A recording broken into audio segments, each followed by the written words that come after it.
The blonde girl told her interlocutor that he had to kill someone. The shocked guy looked at her silently. She whispered that he had only 1 hour to do all this. With a stern expression on her face, she said that he must either die or kill. The girl coldly declared that if he did not do this, his soul would be destroyed forever. On a very ordinary day, a loud noise was heard on the road. A truck hit a man. The guy was sure that he died that day. He believed that all people, when they die, cross the Sanzu River wearing white clothes. However, he did not understand why they had to do all this together even after death. This guy's mentor said that, presumably, life after death does exist, and then it clearly shouldn't be like what they saw at the moment. Standing in a large queue, the guy was dressed in white, like many other people. He looked at another man in white with great interest. He looked up and thought that he was indeed dead. This thought made him grin. He scratched his head and said that in that case, he would never have thought that he would die so young. He left the line and started looking around. Actually, he always tried to keep his distance from others, and besides, he always had a very bad atmosphere at home. Suddenly he heard someone screaming in the background, trying to stop the fight. The guy turned around and saw a crowd of men kicking another person. He was surprised that even after death people behaved this way. He thought that he had never fought before, but there was nothing holding him back, because he was already dead. He ran up to one of the men and swung his leg. The guy decided he wanted to try something he would never have thought of doing in life. The boy kicked the man, causing him to fall to the ground with a loud thud. The angry man turned to the boy and asked what the teenager was doing. In response to this, he only raised his leg, which scared the man. The next moment, he stepped on him, and the man was knocked out. After a few moments, the comrades pulled the man by the legs, wanting to escape. After watching for a while, the guy turned to the one they were kicking. He asked if the man was okay. The stranger thanked him and asked the name of his savior. The boy smiled and said his name was Hikaru. The man said he looked quite young. In response, Hikaru said that he was 15. The man was surprised that he was saved by a guy who was 3 years younger than him. The man put his hand into his clothes, wanting to pull something out. He handed Hikaru a small bag and said that he was giving it to him as thanks.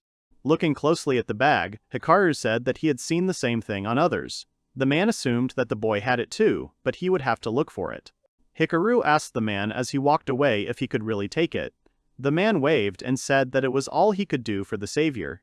He said goodbye to Hikaru and said that maybe they would see each other again.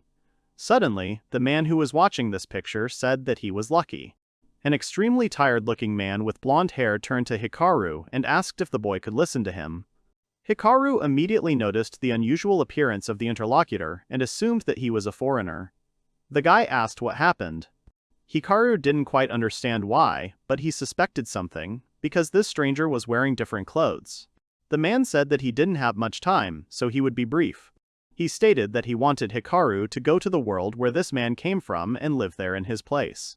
Hikaru was very surprised, after which he asked what the stranger wanted to say. In response, he briefly said that he would soon die. He lifted his shirt, and instead of skin there was a black hole. Hikaru closed his eyes and tried to figure it out. He asked if they weren't in the place that was the afterlife right now. Hikaru said that meant they were both already dead.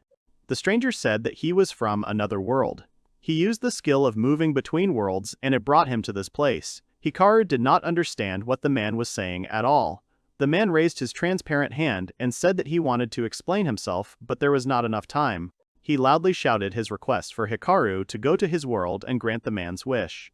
He said that if Hikaru succeeds, he will be able to return to life. He stated that the boy will be able to revive. Hikaru was speechless. The next moment, he asked what the man was saying. He didn't believe it. It sounded crazy, but he was already dead, so he had nothing to be afraid of. The stranger said that Hikaru would be able to live as he wished, but only if he fulfilled his request. Hikaru swallowed hard and said there was one but. He asked what the price of such a wish was. He said that the unknown person asked him to fulfill this wish, so he wants to know what he wants if he is ready to bring the guy back to life. The stranger said he would explain when they were already there. Hikaru was surprised. The man extended his hand and apologized, saying he was in a hurry.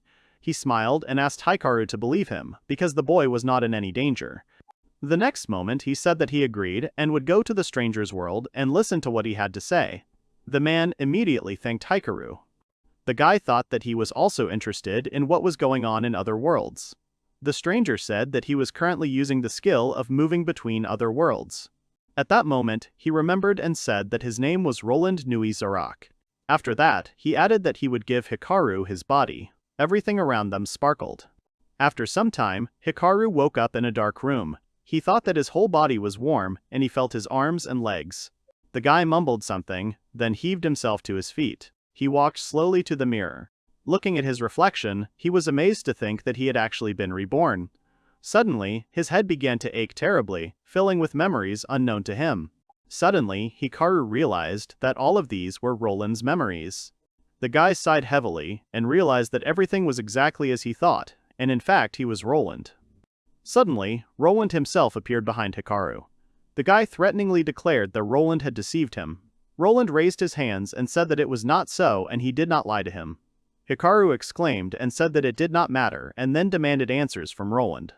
Hikaru asked Roland why he wanted Hikaru to kill the man. Roland's gaze instantly turned cold. He said that Hikaru was completely right and Roland wanted the boy to kill Count Morgstadt. He is a key figure among the corrupt aristocracy whose affairs he wanted to expose, but the Count killed Roland's parents and then ordered Roland himself to be killed. The guy managed to convince the Count by using a soul-draining stone in exchange for a large part of his soul. In about an hour, Roland will die completely. He said that therefore he must kill the Count before that happened. He stated that if Hikaru did not do this, he would reject the boy's soul. Hikaru glanced at him and said that he did not like all this.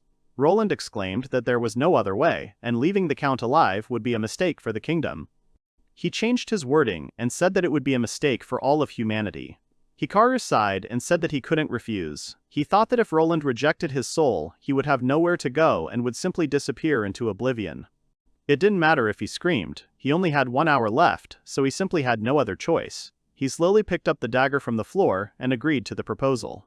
Hikaru came out and said that he would help Roland in exchange for his life. Roland said that's why he had a gift for Hikaru. The boy asked in surprise what kind of gift it was. Roland said that he had it since he was a child. Roland said that Hikaru should concentrate now. The boy asked in surprise what the man was talking about. He tried to concentrate, following Roland's words. At that moment, a small window appeared in front of him. Hikaru looked forward in shock and asked what it was. Roland calmly said that it was Hikaru's characteristics. The boy asked if it was normal at all. Roland said that he only had a little bit of strength left, so he would tell Hikaru what to do while he was still there. Hikaru tried to say something after Roland, but the next moment he was no longer there. Hikaru sighed heavily when suddenly something informed him that he only had 55 minutes left. Hikaru was very surprised that it was already 5 minutes. He raised his hand to the window and thought that he needed to get ready because he had to be ready for anything. Suddenly, the system window asked the guy if he wanted to unlock the soul panel and then said that it would cost 1 attribute point. Hikaru was a bit confused because he didn't understand what unlock meant, the cost, and what it was. The guy said he wanted to unlock the soul panel. The next moment, the system window lit up brightly. The boy asked in surprise if this was a skill bar. In the skill systems the boy had seen in games, he could spend skill points to gain certain skills. He thought that meant he could spend points and become stronger. He noticed that the starting value had dropped to 14. Hikaru guessed that he had 15 points because he was 15 years old. He decided to move on to his main objective. His objective was to kill a human, which meant he had to approach him carefully. The guy noticed that none of these skills increased his agility. He suggested that maybe he had other skills. He waved his hand to the side and noticed that the screen had changed. He thought maybe this would be more useful to him. Hikaru continued to flip through the pages one by one, but each one was locked. It was exactly as he thought, and this window was something like a tablet. Hikaru noticed that there were a total of 7 screens showing the person's life abilities. He didn't know exactly what the other screens could do, but he'd have to spend 6 points to check. The system told him he had 45 minutes left. Hikaru thought that he didn't have time for this, so he better unlock them right away. The first window was magic. He wasn't sure if he could use magic in this body, so he thought it would be best to leave that for later. Next was strength. He thought it might come in handy, but close combat wouldn't be very suitable right now.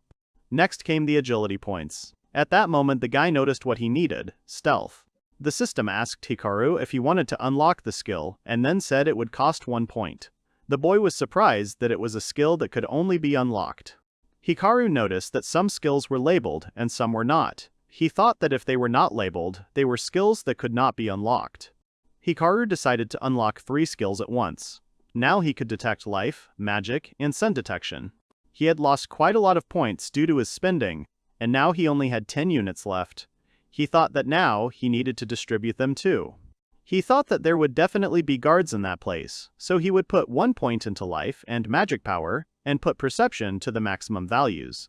As soon as he did this, he noticed that another skill had been revealed to him, which amazed him. Hikaru's face turned pale when he saw the skill Assassination. When using the skill, if he remains undetected by the enemy at the time of the assassination, the attack is guaranteed to be lethal. Hikaru thought that this was just what he needed. The maximum value for the skill was 3 units, and he only had 3 points left. He sighed and said that he would take it, because it would probably be the best choice. But if he wanted to live peacefully in this world, then he would have to kill the Count. Suddenly, Hikaru noticed that, after unlocking Assassination, another skill appeared. He looked in surprise and noticed that it was Sniper. This is exactly what he needed. He sighed and said that he didn't have the points for that right now anyway. The system told him that there were 35 minutes left. The guy stood up and said that, first of all, he needed to try out his new skills. At that very moment, Hikaru activated his stealth. Not noticing any outward changes, Hikaru wondered if the skill had worked. He looked at his hands and thought that he had a feeling that he had simply disappeared. Roland urged the boy to hurry, since there were only 35 minutes left. Hikaru replied that he already knew about it. The boy went out into the corridor, thinking that, according to Roland's memories, the Count should be in this city now. He walked out and calmly left his keys at the reception. The employee noticed the keys appearing out of nowhere and started looking around, trying to find the owner. At that moment, Hikaru walked out of the building. There was a heavy thunderstorm outside. Hikaru, tired from running, went under the roof when the system announced that there were only 25 minutes left. Looking around, Hikaru noticed that the back door was closed. He decided that he would have to go through the front.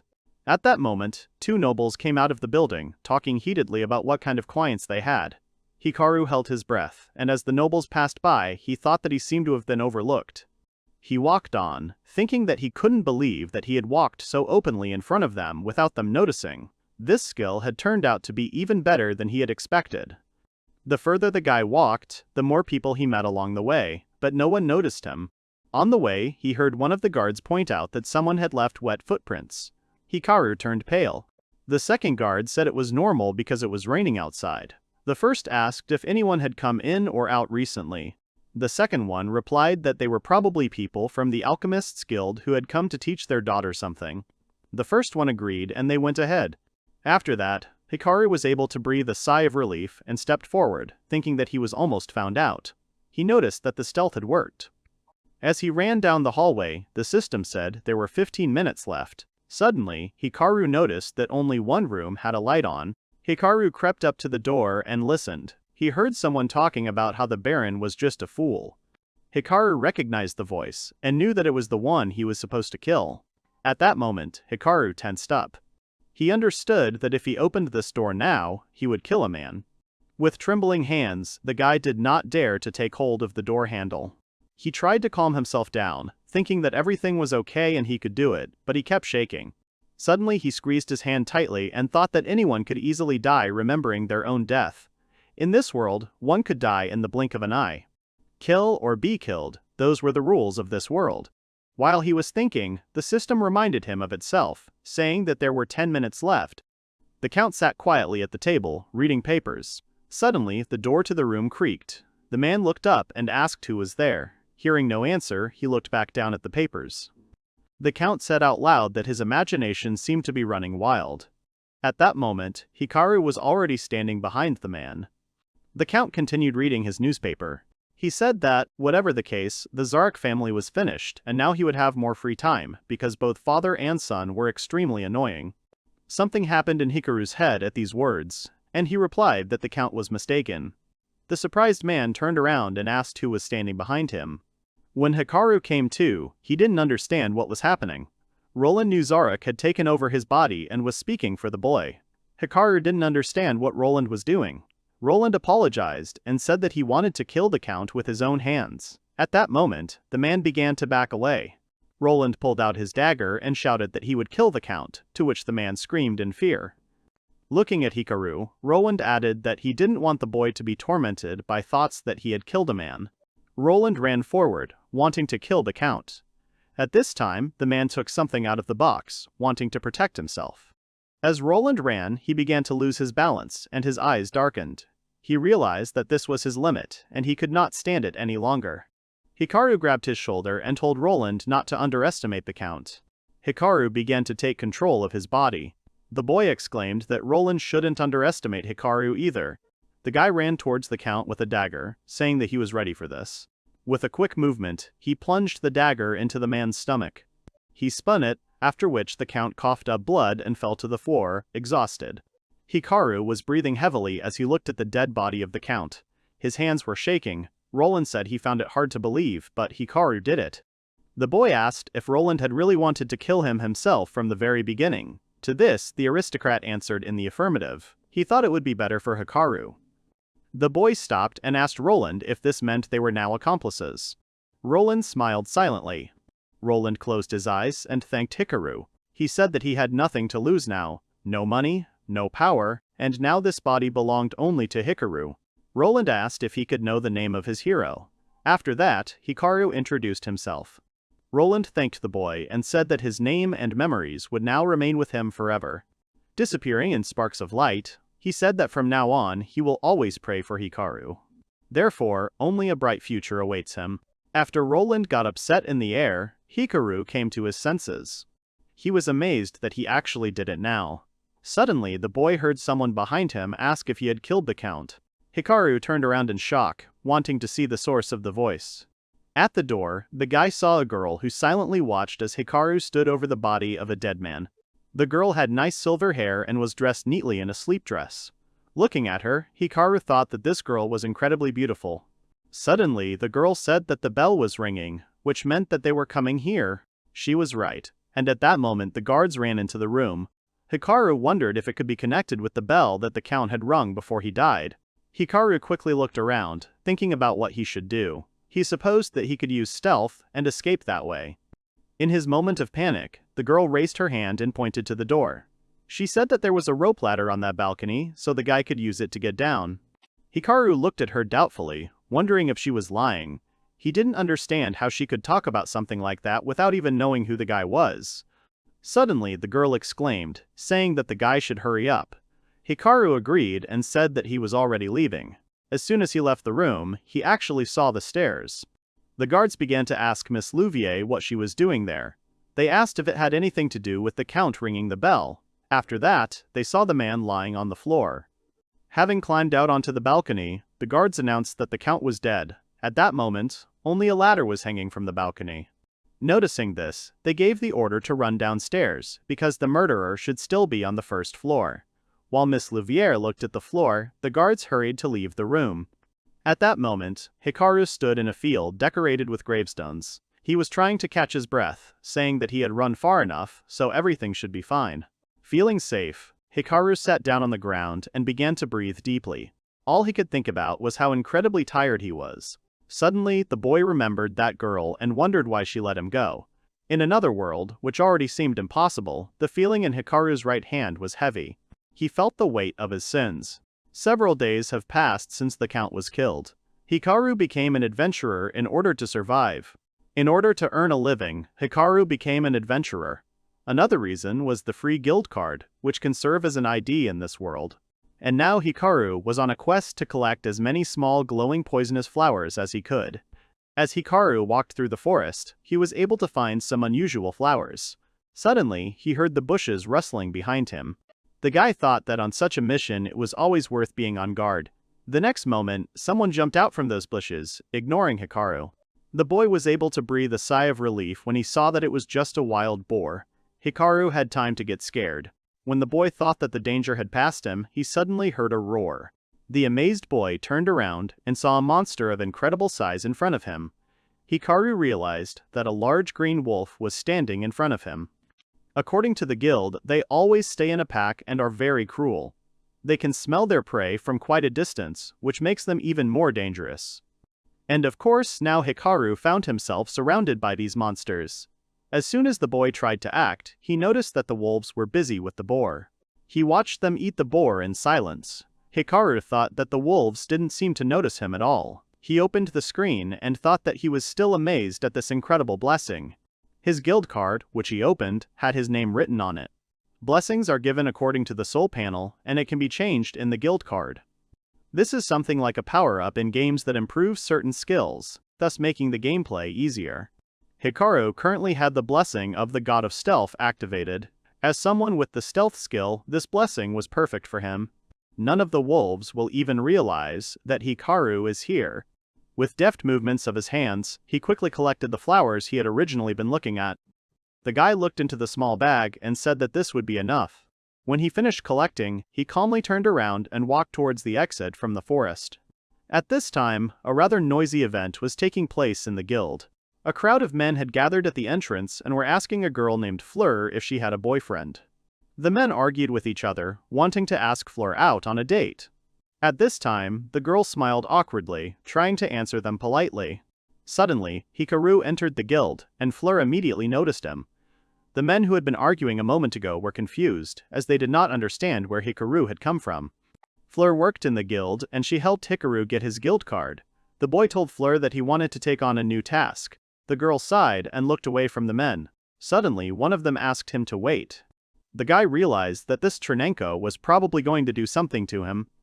Looking at his system window, Hikaru was thinking about what to come up with. Suddenly, the guy's eyes fell on his detection skills.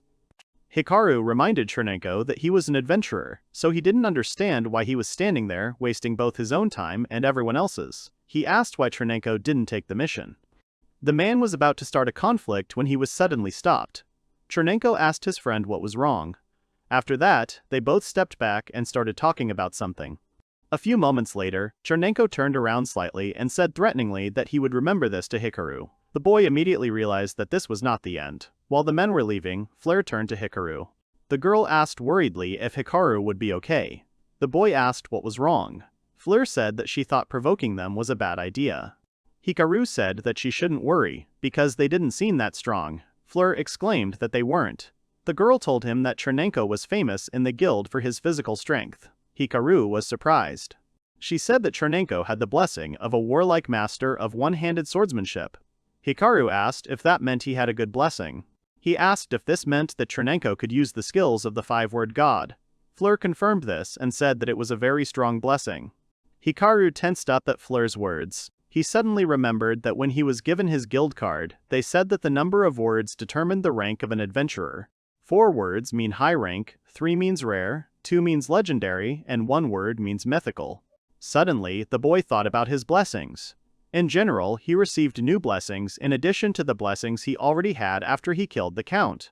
Flur asked the boy if something was wrong. The girl asked if it was possible that Hikaru was scared. The guy looked away and said that he was thinking about something else. He decided that it was better not to spread the word. The guy remembered the reason for his visit and said that he had completed the task. After Hikaru put the bag on the table, the girl said that she was sure it was a mission to collect glowing poisonous flowers. Hikaru said that was all he had collected. The girl was surprised. She asked if he had collected the entire bag himself. Hikaru asked what was wrong. He wondered if he had done something wrong. The guy said that was all there was. He asked if they weren't supposed to be taken out that easily. The girl said that this was not true, after which she reminded him that in places where these flowers grow, as a rule, there are a lot of large green wolves. She asked if it was possible that there weren't any of those creatures there this time. Hikaru said that there were. The girl asked in bewilderment, if they were there, then why didn't they attack him? She didn't understand. Suddenly she said that she understood, and Hikaru was just lucky. The boy smiled and said that it seemed so. He thought it would be better to leave things as they were. He said that in that case, he expected a reward. A few moments later, Flur thanked Hikaru for waiting. She put a bag full of coins on the table and said that it was Hikaru's reward. The boy was surprised at how much money he received. He thanked Flur sincerely, to which she smiled. When the guy was about to leave, the girl stopped him and asked if he was already going home. Hikaru said that he still had some time and he could discuss the new task. Flur smiled widely. The girl said that in that case, if Hikaru wanted it, she could find a more suitable task for him. The guy asked if she was sure. He blushed and looked away. The girl said she agreed. She asked Hikaru to wait for her a little longer. The boy thought that he now understood why adventurers came to this place to see her, and Hikaru kept thinking about what had happened. Several days had passed since the Count's murder, but he hadn't heard anything about it. Was everything okay with the girl who saved him? After some time, a joyful Flur returned. She saw that Hikaru was looking at her intently and, blushing, asked what he was doing. The guy asked Flur if she had heard that someone important had been killed. After this question, the girl froze in place.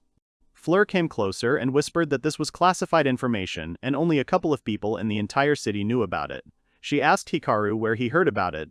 The guy realized that the authorities had classified the case. He said that he was not exactly sure of the source. He said that since Flur knew about it, there must be other adventurers involved. The girl said that was unlikely. She said the people from the government came and asked about the newcomers to the guild, and they also said to conduct an investigation to see if any of the adventurers were involved in this murder. The girl whispered that it was all top secret. After that, Fleur immediately took out the papers and said that it was time for them to get to the main thing. She said that these were the most suitable tasks for Hikaru. The guy asked what kind of tasks they were. The girl proudly declared that these were tasks personally chosen by a professional registrar, Fleur. Hikaru took one of the sheets of paper with assignments, after which he thanked the girl for her work. Fleur was very surprised by these words. The girl suddenly said that Hikaru was a little different from the others. The guy was surprised. Fleur said that adventurers rarely thank for such things. Hikaru was very shocked by this information. After that, the guy said that he was just grateful to Fleur for her work. He added that he had never been treated like that before. Hearing this, the girl blushed deeply. She said that if there were more good adventurers like Hikaru, this job could be enjoyed every day.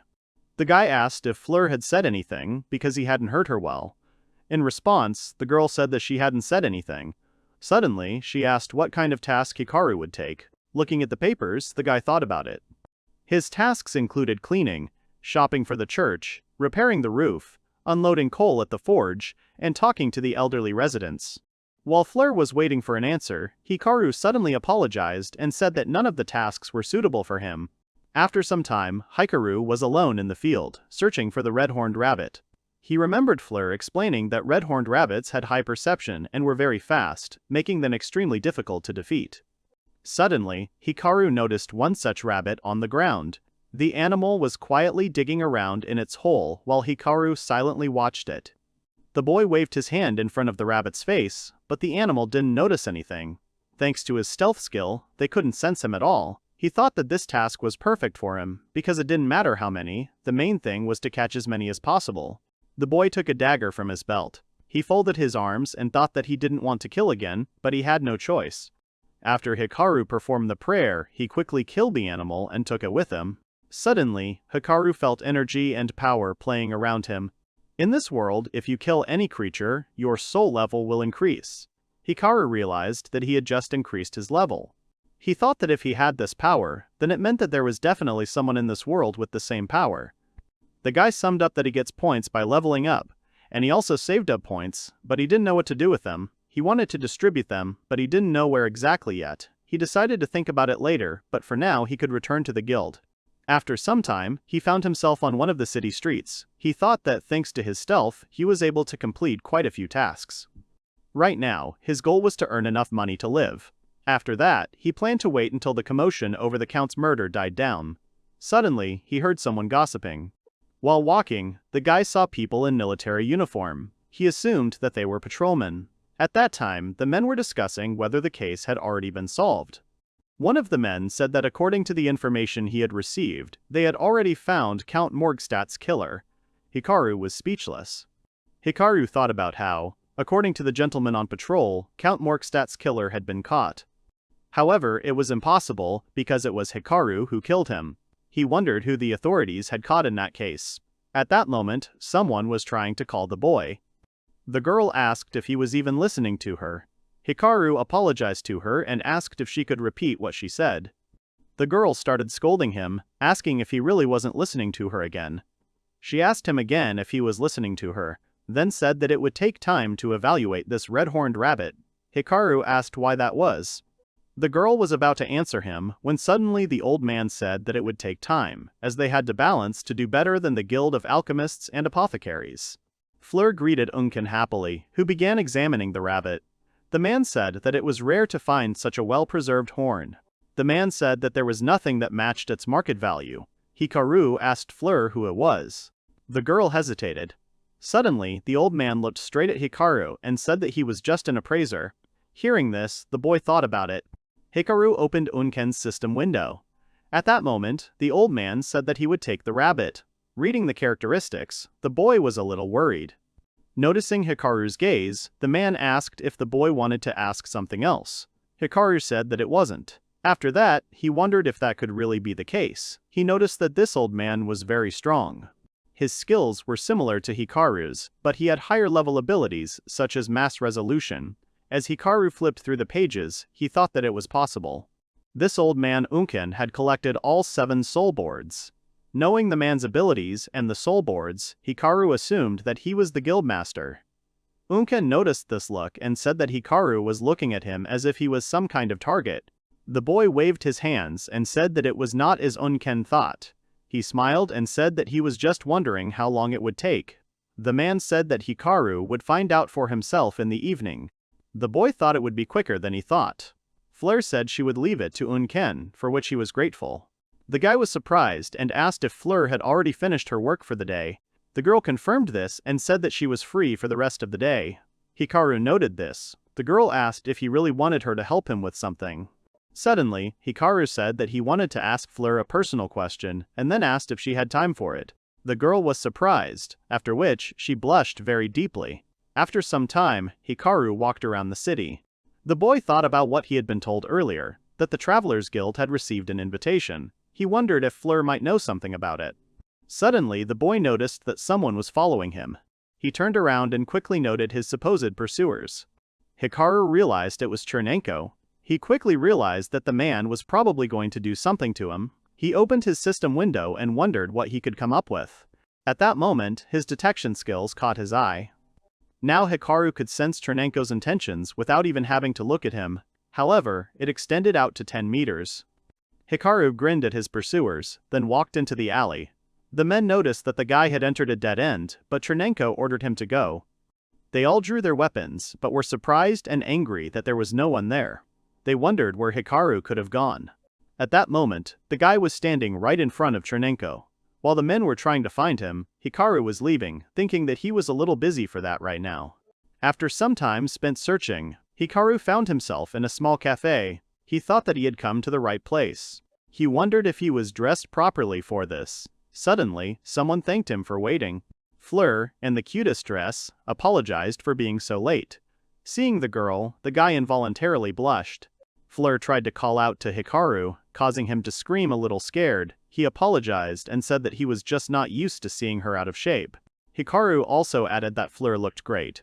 The girl thanked him and blushed. They were sitting together at a cafe table on a clear day.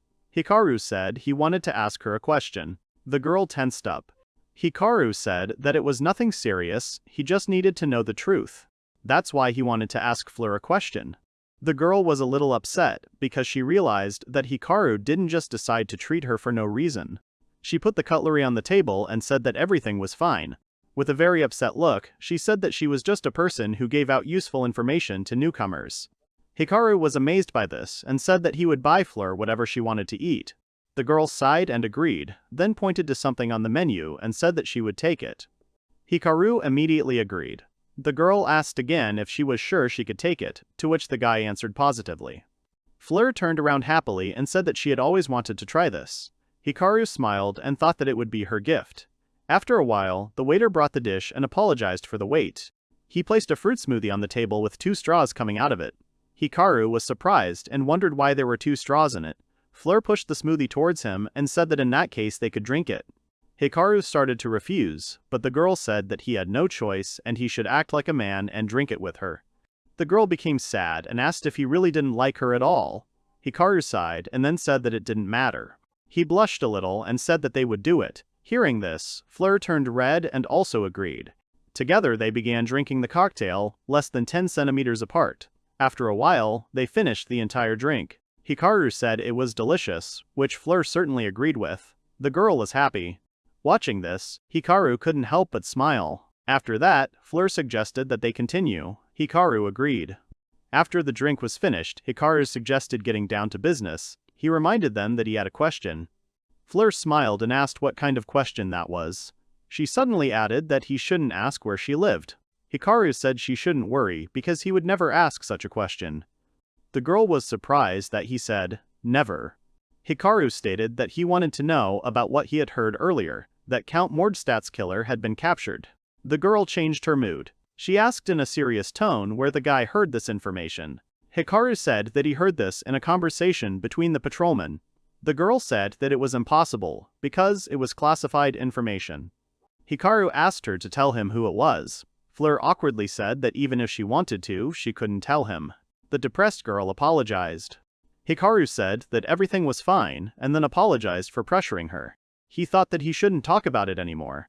Suddenly, Fleur turned to him and asked why he wanted to know this. Hikaru explained that his friend had a terrible relationship with the Count, and it could be said that the Count was stalking him. That was why Hikaru was a little worried. The girl said that she understood. After a short pause, she spoke again. Fleur said that the criminal was the first to find his body. He was sent to the royal court, where they will decide his fate in 3 days. Hikaru was very surprised. Fleur started drinking tea and said that this was all she could tell him now. Hikaru thanked the girl. At that moment, he was overcome with panic, because the first person to find the Count's body was the one who saved his life. He thought it was impossible and she couldn't be blamed. Hikaru knew it didn't make any sense. He thought that now he had to hurry, because it was his turn to save this girl. At the estate, several guards were talking about how their shift was ending soon. They hoped that nothing would happen. One of them told the other that he was just worried, so he should calm down, because everything would be fine. At this time, Hikaru silently watched them from around the corner. The guy did not think that he would return to this place again. He didn't find her at the guard post or in the detention center. That only meant she was probably still in the Count's residence. It was no surprise the guards kept arriving. However, he was haunted by the question of where the girl could be. Hikaru reached one of the rooms and tried to enter, but the window was locked. He thought it would be useful to have some skills for breaking in. However, he had not encountered anything like that yet. Suddenly, the guy noticed something unusual. Right in his path was a dog, led by a guard. Hikaru was surprised that they even brought dogs. However, he had the protection of the god of stealth. He didn't think he had to worry about that. However, this dog could still get in his way. Suddenly, the dog sensed something and went in a certain direction. The guard followed it. When the dog was at the door of one of the rooms, the guard asked it if there was something there. The man opened the room and looked around. It was empty inside. He stroked the dog and said there was nothing there. They walked on, and the guard suggested the dog was hungry. Standing outside the door, Hikaru thought that his infiltration had gone well. Dogs have an incredible sense of smell, especially trained ones. And to take advantage of this, Hikaru stood at the door, deactivated his stealth skill, leaving his scent. After that, he immediately activated it to avoid getting caught. It was dangerous, but Hikaru was glad it worked. After that, Hikaru was able to explore the room freely. He noticed that there were quite a few books there. He picked up one of them and wondered what it could be about. The book turned out to be a regular adventure story. As he continued to take out books, Hikaru noticed that most of them were regular adventure novels. The room looked like it belonged to a boy who was fond of adventure books. He wondered why the room had such an elegant interior. He noticed the clothes and thought that they might have been from the last time. He realized that this room belonged to that girl. However, it didn't look like the room had been used recently. Hikaru came to the conclusion that the girl was being held somewhere else, but he didn't know where. Suddenly, the boy heard someone else's footsteps in the hallway and became wary. 2 guards walked forward. One of them complained that he was tired. The other said that they were on a mission and his colleague should concentrate. Suddenly, the bored man remembered what his friend had said earlier. He asked about the time the man had argued with his superiors about the investigation. The serious guard said he didn't know why his colleague had brought it up. It was pretty stupid to assume that the man who found the body was the killer. Hikaru realized that they were talking about her. The sleepy guard said that it was because of her that they were there, although they would soon return to the capital. They were upset that the girl was locked in that vile basement. Hikaru noted this information when the guards left. After wandering around the estate for a while, Hikaru found a staircase that seemed to be the entrance to the basement. The guy immediately went inside, thinking that the girl must be downstairs. Suddenly, he saw another guard in front of him, past whom he also successfully passed. Reaching the far door, Hikaru noticed that it was locked, as he expected. He started to get up, thinking that he needed to find the key. He thought the key must be upstairs. On his way upstairs, he heard someone talking. Outside, one of the guards was talking about how he was planning a night with the maid, but the man from the east had ruined everything. The second one understood why his friend was so early. The man said that the maid had fallen in love with him, and he was sure that he would get something else. The second asked what happened to the girl from the bar. The man immediately remembered and said that he needed to check on this girl now. They didn't notice how quickly the time had come. The second one raised the key in his hand and said that he was ready anyway. After these words, they began to go down together. Hikaru knew that this corridor was too narrow, so even if he used stealth, they would just crash into him. The guy started to worry, because he didn't see a way out of the situation. He thought about what to do. Suddenly, a murder skill came to his mind. The guy thought about killing these guards. He was sure that he could do it. Holding the knife in his hand, the guy wondered if he was really going to do it. He thought that he was seriously going to kill 2 innocent people because he made a mistake.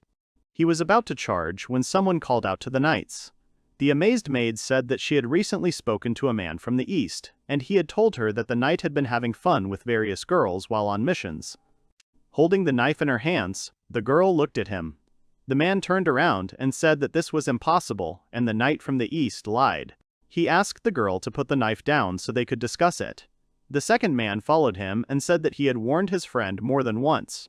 Noticing the rescue, Hikaru slowly lowered his weapon. While the guy was returning to normal, one of the guards hung something on the door handle and asked how his comrades were doing. The maid screamed loudly that the man had lied to her and that she did not believe him. He tried to calm her down, saying that she knew that he loved only her. Suddenly, Hikaru noticed something he hadn't expected. A small key was hanging on the door. He took it, then fell heavily to the ground and exhaled. It was too close. The boy knew he was going to kill innocent people, and he would think about it for the rest of his life.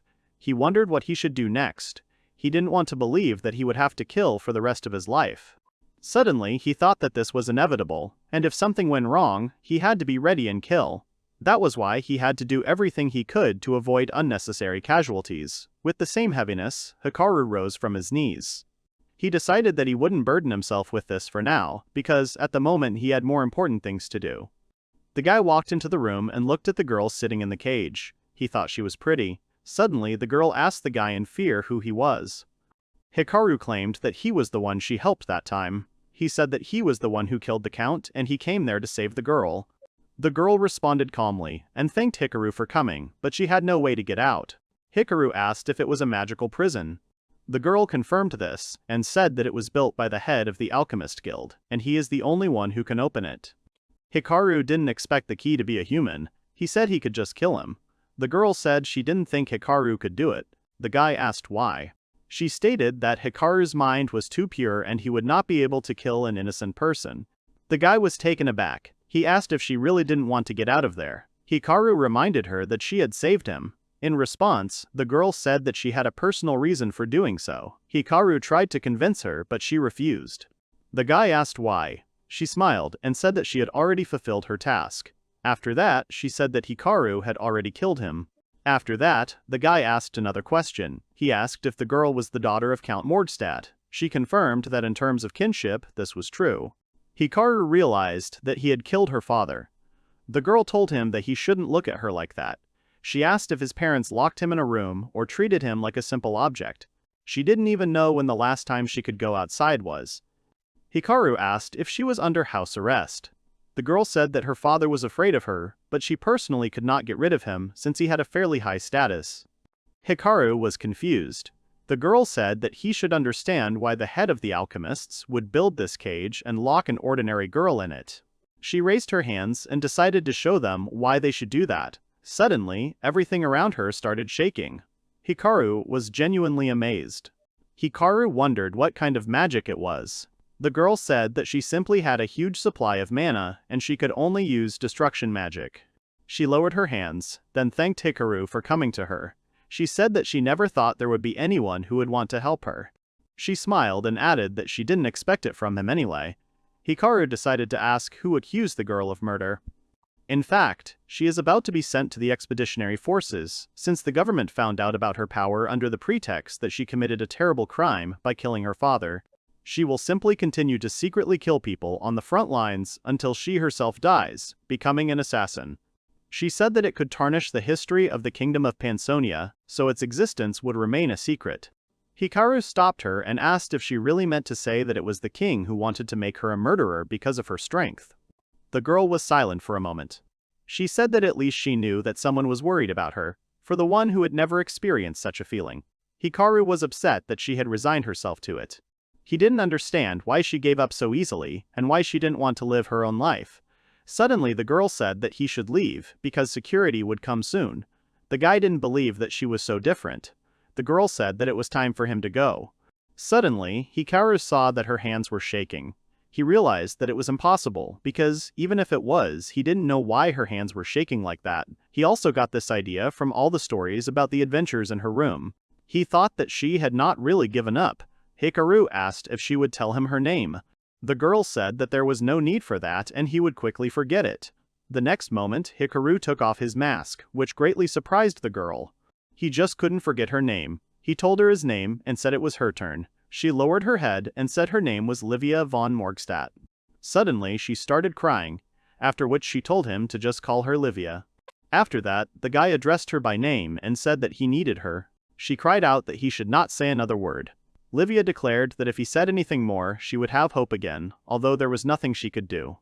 She said that she was already glad that the count was dead, and that she did not want more. Hikaru said that it didn't matter what she said, because he would save her.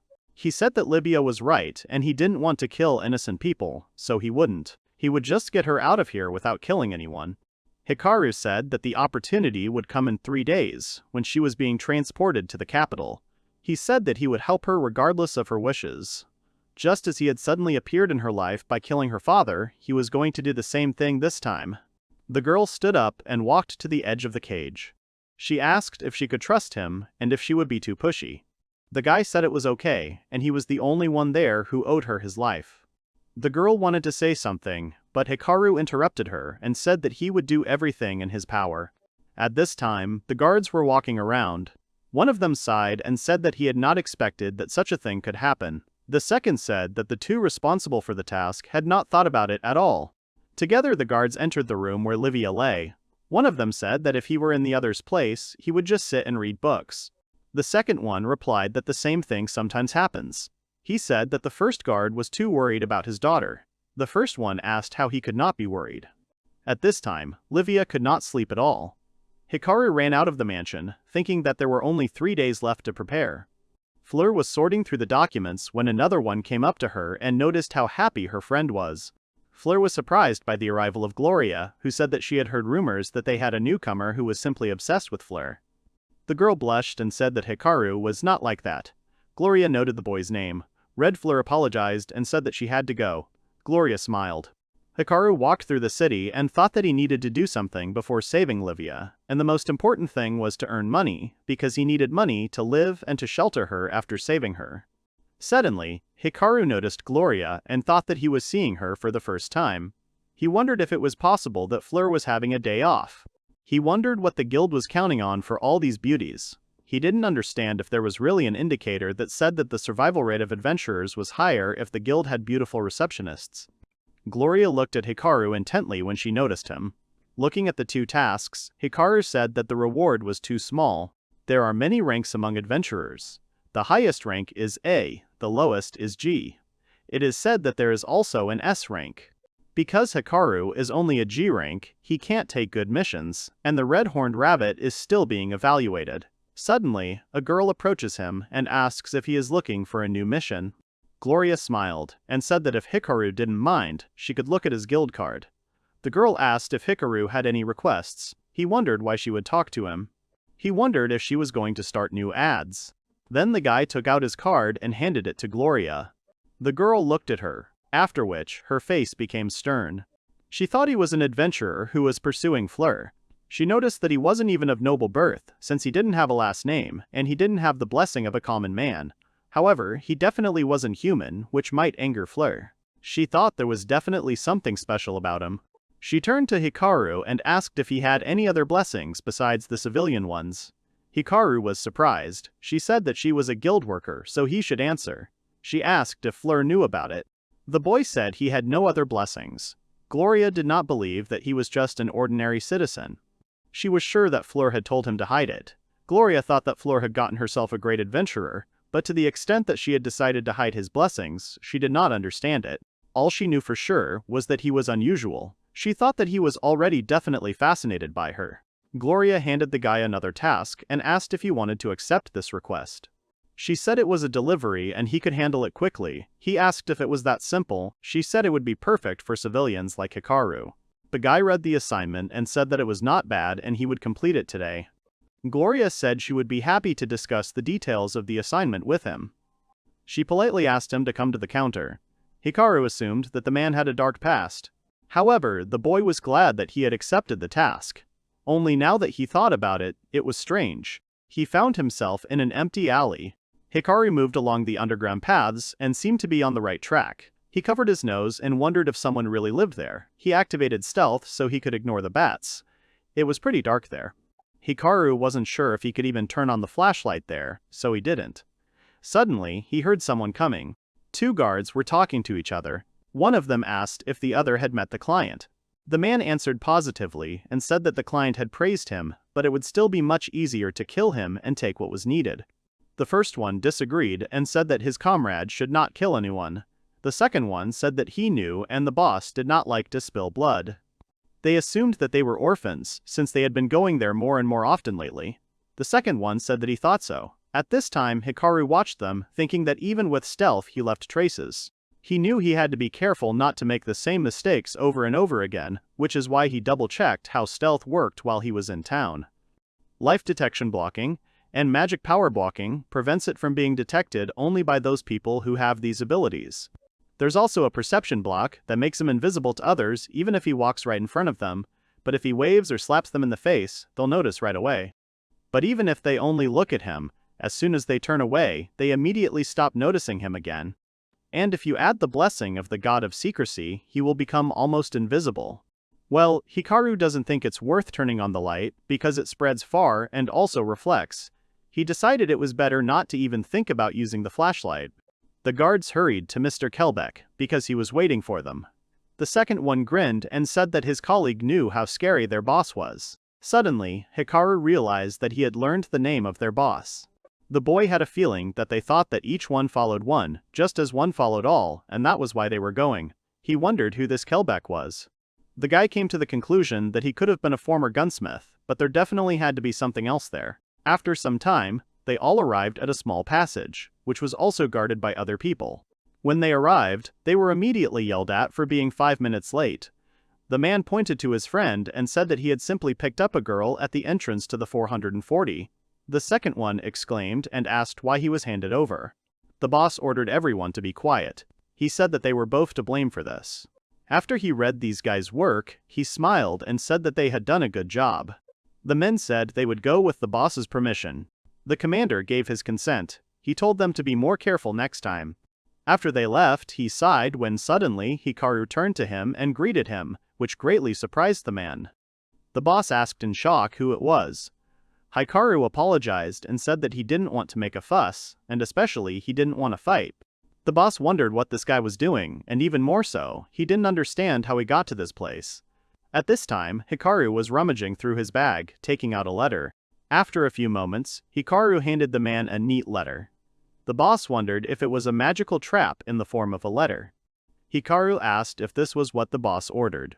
He said pitifully that he hoped Kelbeck would take him. The man clenched his teeth. He didn't understand why he was afraid of Hikaru, because he was an ordinary guy.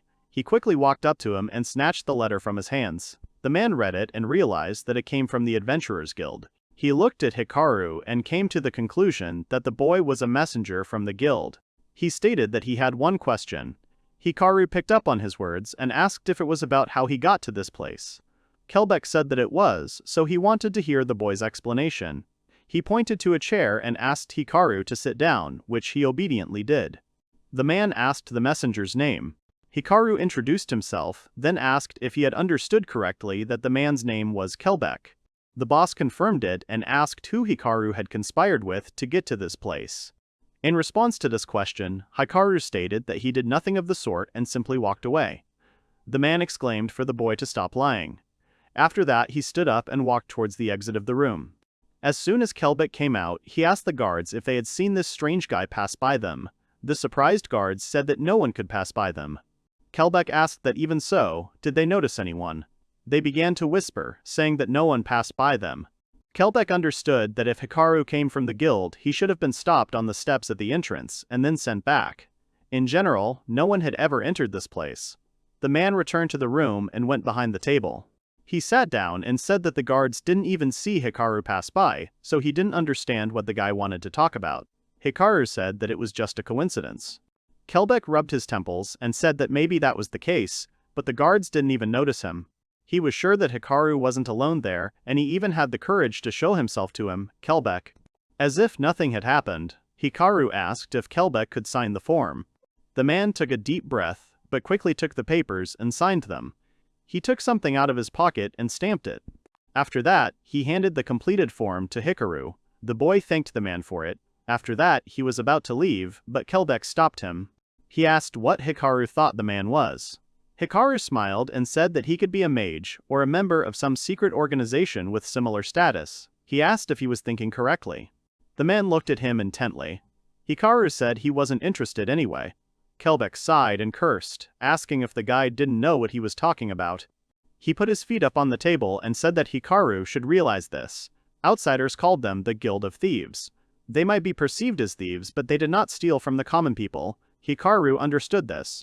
He said that if it were not so, Kelbeck would not be talking to him now, but would simply attack him. After these words, the man sighed heavily again. He said that if Hikaru ever needed help, he could just call his name and he would help. He smiled and said that it would not be for nothing. Hikaru asked the man to remember that it was not worth spoiling relations with the Adventurers Guild. He agreed with him and asked him to leave. After that, Hikaru walked towards the exit. Kelbeck thought that this guy was a little scary. However, he wasn't bad at all, and Kelbeck decided that he should keep an eye on Hikaru. At this time, the Adventurers Guild was quiet. Gloria was wondering how Hikaru was doing. She worked with the other adventurers, telling them that the task was complete and they could now go and rest. She thought that very soon the Thieves' Guild would contact them, and at that moment she would appear, save him, and he would be in her debt. All she had to do was wait. Gloria smiled sweetly as she called the next adventurers to her. Standing in front of her was Hikaru, asking if anything had happened while he was gone. The guy put the completed form on the table and said that he was there to report on the completion of the task. Gloria looked at the guy silently, in complete shock. Hikaru asked if something had happened. The girl laughed and said that everything was fine. She asked if Hikaru had managed to meet Kelbeck. The guy answered positively and stated that nothing unusual had happened. The girl was surprised. In an instant she smiled again and said that she was glad to hear it. She placed a small bag on the table and said that it was Hikaru's reward of 200 gailen. The girl thought that Kelbeck was the head of a thieves' guild, something like the head of an underground. It wasn't that easy to meet him. She didn't understand how Hikaru managed to get there then. The guy smiled and said that in that case he would go. Gloria, however, was thinking that she was becoming more and more curious. At this time, Hikaru looked at the money, thinking that he had only earned 200 gailen that day. Suddenly, he was met by Mr. Onken, who said that Hikaru had come to him just in time. The man said that the rabbit with red horns that Hikaru brought sold for quite a good price. The boy asked what price his catch had earned. The man said that it was somewhere around 147,500 gailen. Onken asked if Hikaru would only take 47,000 and leave thousands for the guild. He thought about how a guild card worked just like a bank card, allowing him to borrow money from any other adventurer's guild if needed. Hikaru had no idea that rabbits with red horns were so valuable. He couldn't even imagine it, but now he didn't have to worry about money. Now he decided to turn to Onken. He smiled and asked if the gentleman could answer a few questions. Thanks to the red-horned hare, the fundraiser for Livia's rescue is complete. Hikaru only has 2 tasks left to complete. The first was to gather information to move Livia, and the second was to improve skills. After walking through the forest, Hikaru said that he had finally found a place where he could hunt in peace. Yesterday, Hikaru questioned Onken. He told the old man that he wanted to ask him something. The guy asked the man if there was a dangerous monster nearby that he should not cross paths with.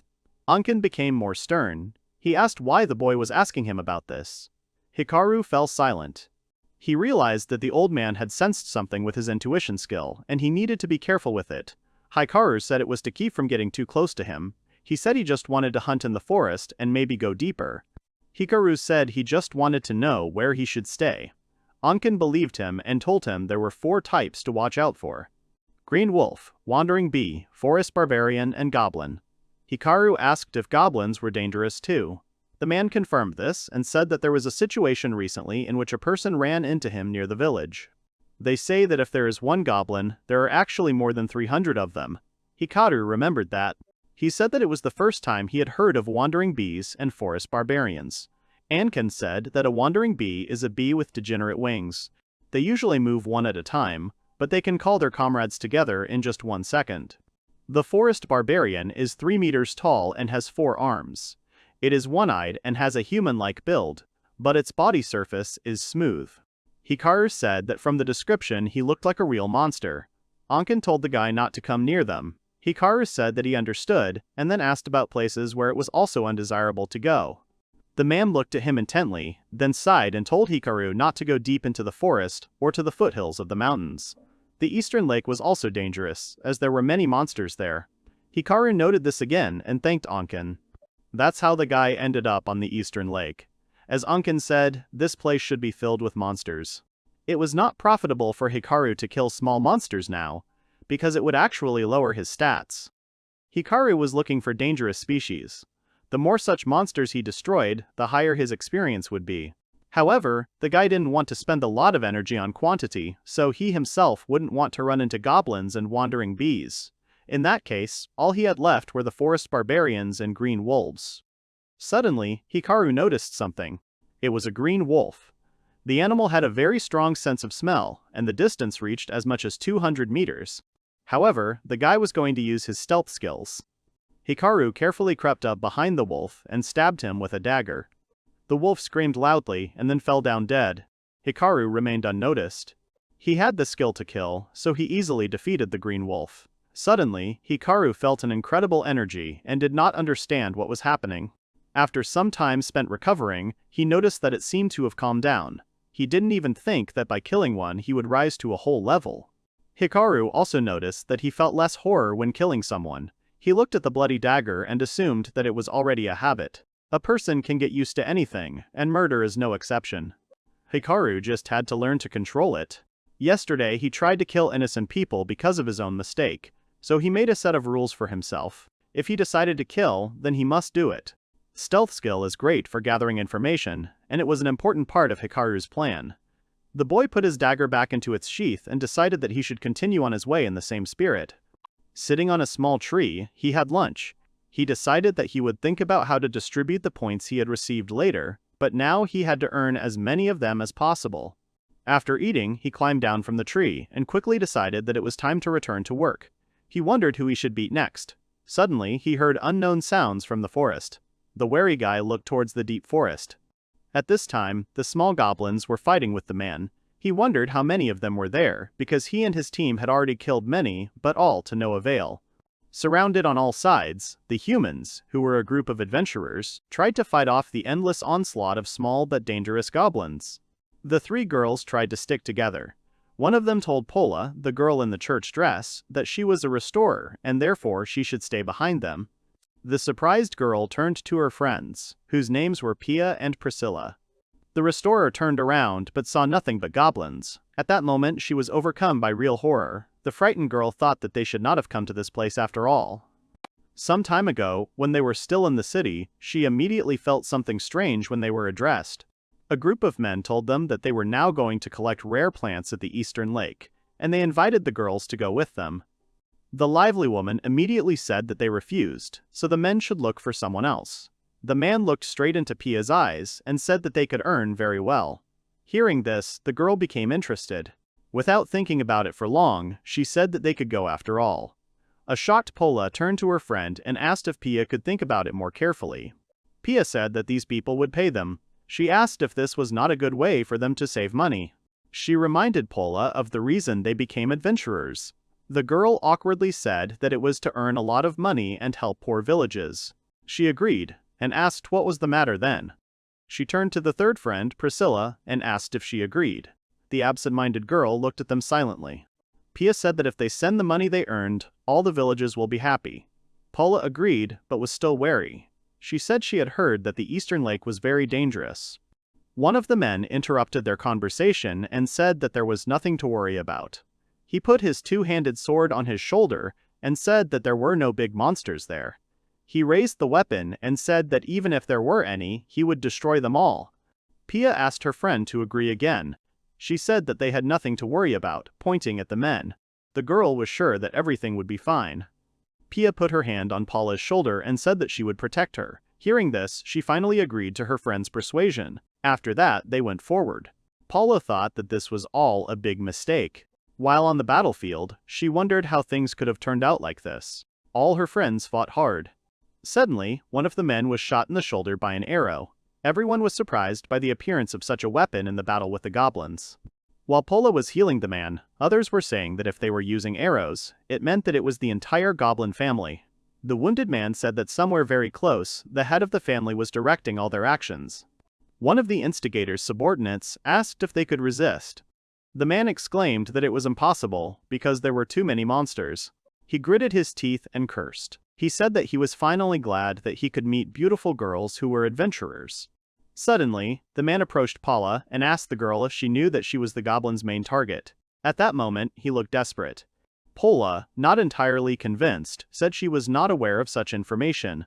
In response, the man stated that the purpose of goblins was reproduction.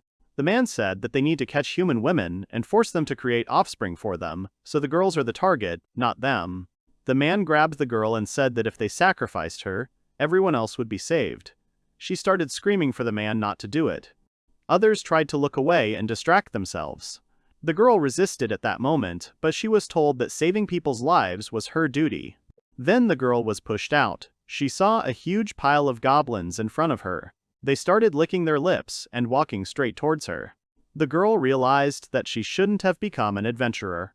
Her dreams of a happy future will not come true. It turned out that now she had to give birth to offspring from goblins. She wished herself death. Suddenly, the girl opened her eyes and saw a young man in front of her who was offering her his hand. The girl realized that this was a fateful meeting. There were a lot of goblins standing in front of the girl and the boy. He told her to be careful, and then asked if the girl could hear him. She said that the young man was very handsome, and then threw herself at him to get him. He couldn't understand what was wrong with the girl. Suddenly, a man from the side asked him what he was doing, and said that he was in the way. If the girl had belonged to them, they would have been saved, but now they would have to fight. The boy thought that the men just left because they wanted to escape themselves. The man asked what was wrong with that. Then a few more girls came up and asked the man what he had done with Pola. He asked her what she was suggesting. The young man said that they would all run away soon. Suddenly, there was a loud sound, and all the goblins were scared. They started running away. The young man said that as he had said, everyone had run away. The man replied that it would be better to leave now, because it was dangerous here. They ran away, but 3 girls remained next to the young man, thanking him for saving Pola. The boy replied that everything was fine. The girl replied that Pola had healing magic, so they would recover. Then the girl asked if the boy would leave. Then she realized that he was strong. The young man offered to take the debt from them. He's talking about the guys who were with them. If they spread the word about what just happened, then no one will cooperate with them anymore. Then another girl talks about the non-disclosure agreement. The boy adds that it is for their safety. The young man remembered 2 boys who had also run away and asked the girls if they were friends. The ladies replied that they were simply from the same village. The young man then says goodbye, but Pola stops him and introduces herself. The boy says his name is Hikaru. Paula asks the boy to take them to the lake. The other girls support the idea. Hikaru agrees and says that he will watch them from a distance. Pola asks if they will go with them. Hikaru replied that he had agreed to accompany them, and he felt awkward in front of them. The girls said that Pola had been acting very strangely. The girl was surprised. After some time, they went to the lake, and the young man watched them from afar. Suddenly, they heard a sound. They were goblins. The young man realized that it was a whole family of goblins. He understands that he is not able to overcome an entire family. Then the goblin boss appears. If the boss is defeated, all the other goblins will run away, so the young man decides to engage in battle with him. He deftly makes his way between the other goblins and attacks the goblin boss with a knife. He dies immediately. The young man realized that his rank had risen 3 notches. However, the goblins did not disperse. There was nothing he could do, and he would have to speed up. He kills one goblin after another with lightning speed. After some time, he and the girls reach the lake. Hikaru says it will be safer from now on, and says goodbye to the girls. The girls leave, and he decides to resume hunting. Returning to the city at the end of the day, he realized that his rank had risen significantly. The last monster was huge. 10 points left, and that was enough. He just needed to get information about the convoy's day. If the person is from the guild, Freya knew about it, then she has even more different information. He goes to the guild. He enters the guild and sees the recent girls there. They want the young man to prove their words. Regarding those traitors, everyone accepted, but they need something about the opponents. The young man understands that they need information about the goblins.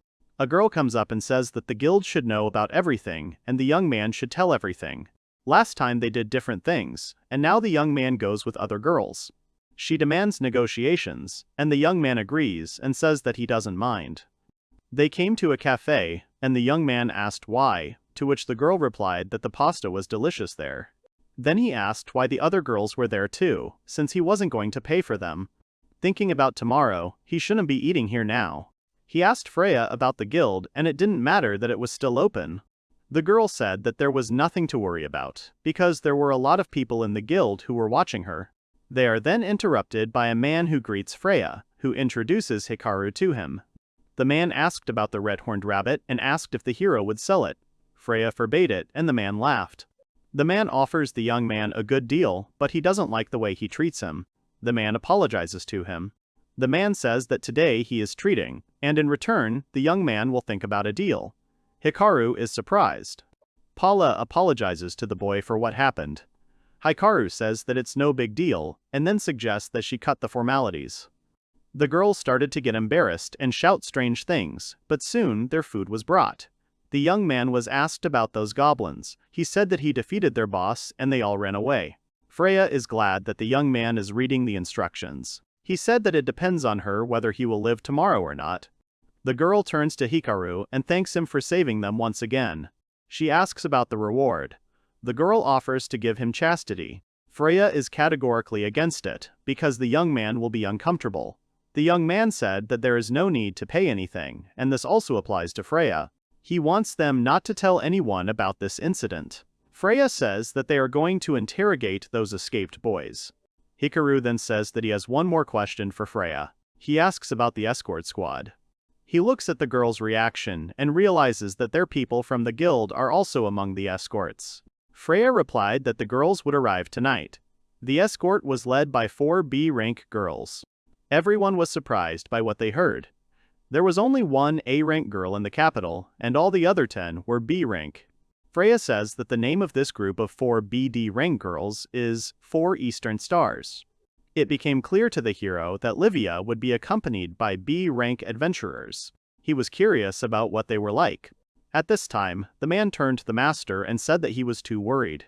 Then 3 men appeared. At this time, the hero stood behind the wall and used life detection to figure out who was standing in the other room. There was Unicorn, the administrator and submaster, as well as the other 3 adventurers. They were very different from what the hero was told. The young man looked at the adventurers' stats and they were very low, and the other 2 weren't that strong. The men discussed how they would accompany the carriage. The men said that they were C-rank adventurers, so they would be able to repel any attack. Soon they gather to have a drink before tomorrow. Then all the people leave and only the master and the girl remain. The man finds all this very suspicious. Then they talk about Roland, who is the captain of the Night Army. Hide thinks he is very strong. Then the dialogue ended, and the hero ran away. He was lucky that there would be only 3 escorts, and so far luck was on his side. Thus, tomorrow he will save Livia. After some time, the male guards were talking about whether Mrs. Livia was really a criminal. They believed that there was no direct evidence of her guilt, but she was guilty from the very beginning. They are against the decision taken by the authorities. The girl was handcuffed, which would remain until tonight, but then it would be more difficult. The man bowed, and the guard called for Mrs. Livia to follow him. The girl came out of the stone. Suddenly, the wind stirred, and the man thought it was strange. The girl stepped out into the fresh air, and her body swayed a little. The man saw some people near the carriage. At this time, another man said that these were not the same adventurers, but the man replied that adventurers were like adventurers. Soon a girl appeared, and the male adventurer said that she was pretty. The male guard noticed that he was drunk. While they were arguing, the girl got into the carriage, which was locked. The men began to argue about how they should accompany the lady, and not the other adventurers. The adventurers began to pester the girl. The guard turned to the coachman and said that if they asked him for the keys, he should not give them up under any circumstances. After a while, the carriage set off. The men watched it go. Suddenly, the captain of the guards appeared nearby.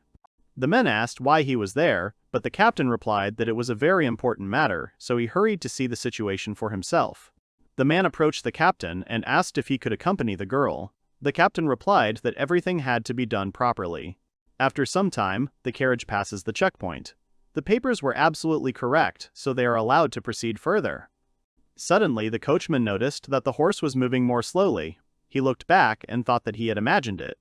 After some time, the adventurer drove up to the coachman and asked him for the key. Suddenly, they saw a body right on the road. The man asked for some water and said that he had just come out of the forest. The man got off his horse and gave the stranger some water. The stranger offered him everything he had, but the adventurer said he didn't need it. He gave his name, Rogza, and said he would become a hero. The wagon and its escort moved on. The adventurer man got bored and decided to take a break. Then he demanded the key from the coachman, but the coachman said he couldn't give it to him. The man hit the coachman and took the keys by force. He opened the door of the carriage and saw a blanket. The man decided to pull the blanket back, but there was no one there. The girl was gone. Two men are standing near a carriage and talking to each other. Suddenly, they hear that they have an emergency. They ask the man why he was shouting and what happened. He replies that they are missing. The men do not understand what he is talking about and ask again. He exclaims that he said the same and tells them that the girl has disappeared. A few hours ago, before the incident, a young girl was sitting alone in a carriage. She reflects on the fact that since that day, the boy named Hikaru has not appeared. The girl remembers that he promised her that he would save her, but there was no word from him. She thinks that maybe he shouldn't have believed her, and looking at her handcuffed hands, she sadly realizes that it's natural that no one will save her by going against the government. The girl wonders why she didn't think of that. Someone suddenly says that in the country where he grew up, they say that if you sigh, you've missed out on happiness. The girl turns to see who it is.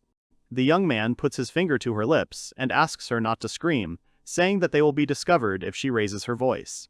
The girl did not expect to see him and sits in confusion. Hikaru asks if she wants to ask him why he is with her now and adds that it is a long story and he will tell her later. The girl looks at Hikaru and realizes that he has come. She rejoices, thinking that he is truly her savior.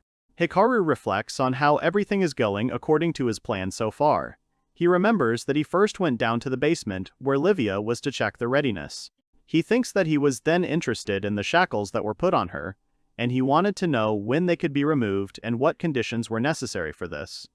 Hikaru remembers watching the guild master close the lock and saying that they would weaken over time, so he calmed down, realizing that a key would not be needed. The young man reflects on the fact that he then watched as she was led into the carriage, to which, naturally, there was a key, but it was also under supervision. He thinks about what it means. He only needed one key, and realizing this, he headed to the starting point to inspect the area. Hikaru recalls that after he climbed onto the roof of the carriage, seized the moment and pulled them out of the man's pocket, and, using the key, checked whether it opened all the doors, and after returning it back, went inside. Hikaru thinks about how he's been thinking about all the different possible turns of events, but he realizes that it looks like luck is on his side. The boy tells Livia to take a blanket and a pillow and asks her to pretend to be asleep. He puts a hooded cloak on her and says that now comes the most important thing. He decides that Livia knows how to hide herself. Hikaru reflects on how he has long been curious about how points are awarded. From his previous experience, he realized that a person cannot just get them. The young man suggests that perhaps they are awarded through persistent training and repetition, as well as practical application. He realizes that he has free control over his glasses, and can also check the soul boards of another person at a distance of 5 meters. Hikaru looks at Livia and wonders what is possible and can use other people's glasses. He wonders if he can really do it. Hikaru turns to Livia, saying that he wants to ask her something. He asks if she is willing to do anything to escape. The girl resolutely agrees. He opens the panel and is shocked to read its readings. Hikaru realizes that her magical powers are 1 out of 30, which is the highest he has seen in others. He notices a strange icon, but realizes that it won't open, and assumes that he can't look in there yet. He thinks it's weird that he can even pick on his glasses. The young man notices that she has 0 points, and understands that she cannot hide the score, and curses. Hikaru notices that the name is signed as Livia, but in reality it should be Livia de Morgenstadt, and realizes that this means she doesn't even have any connections in the family. He decides to go further and remembers that he has 10 points left. He decides to use group concealment. Hikaru understands that there will be no point in group concealment at maximum if the blocking of the presence of magic and perception is lower, so for now he can only use this skill to this extent. Hikaru thinks that now Livia will be able to hide like him, but he is not sure about her guild card. The young man suggests that perhaps Rogsa will not notice. He tells Livia that it is time and they should get ready. Livia asks the young man to tell her their plan, assuring them that it will be more convenient for them. Hikaru agrees with her words. He says he will open the door and they will go out together and hide quietly behind the bushes. Livia wonders how they will do this, because there are guards there. The young man holds out his hand to her, telling her to look. Hikaru tells her to watch the action and asks her to give him her hand. Livia is embarrassed, but takes his hand. The young man realizes that they will soon begin. Someone calls Rogs. Hikaru realizes that they have stopped, which means this is the place where they will escape. He tells Livia to go. They get out of the carriage, but the guards don't pay any attention to them, and the girl is shocked by this. Livia realizes that the guards don't notice them. Hikaru asks her not to let go of his hand, and they walk right past the guards.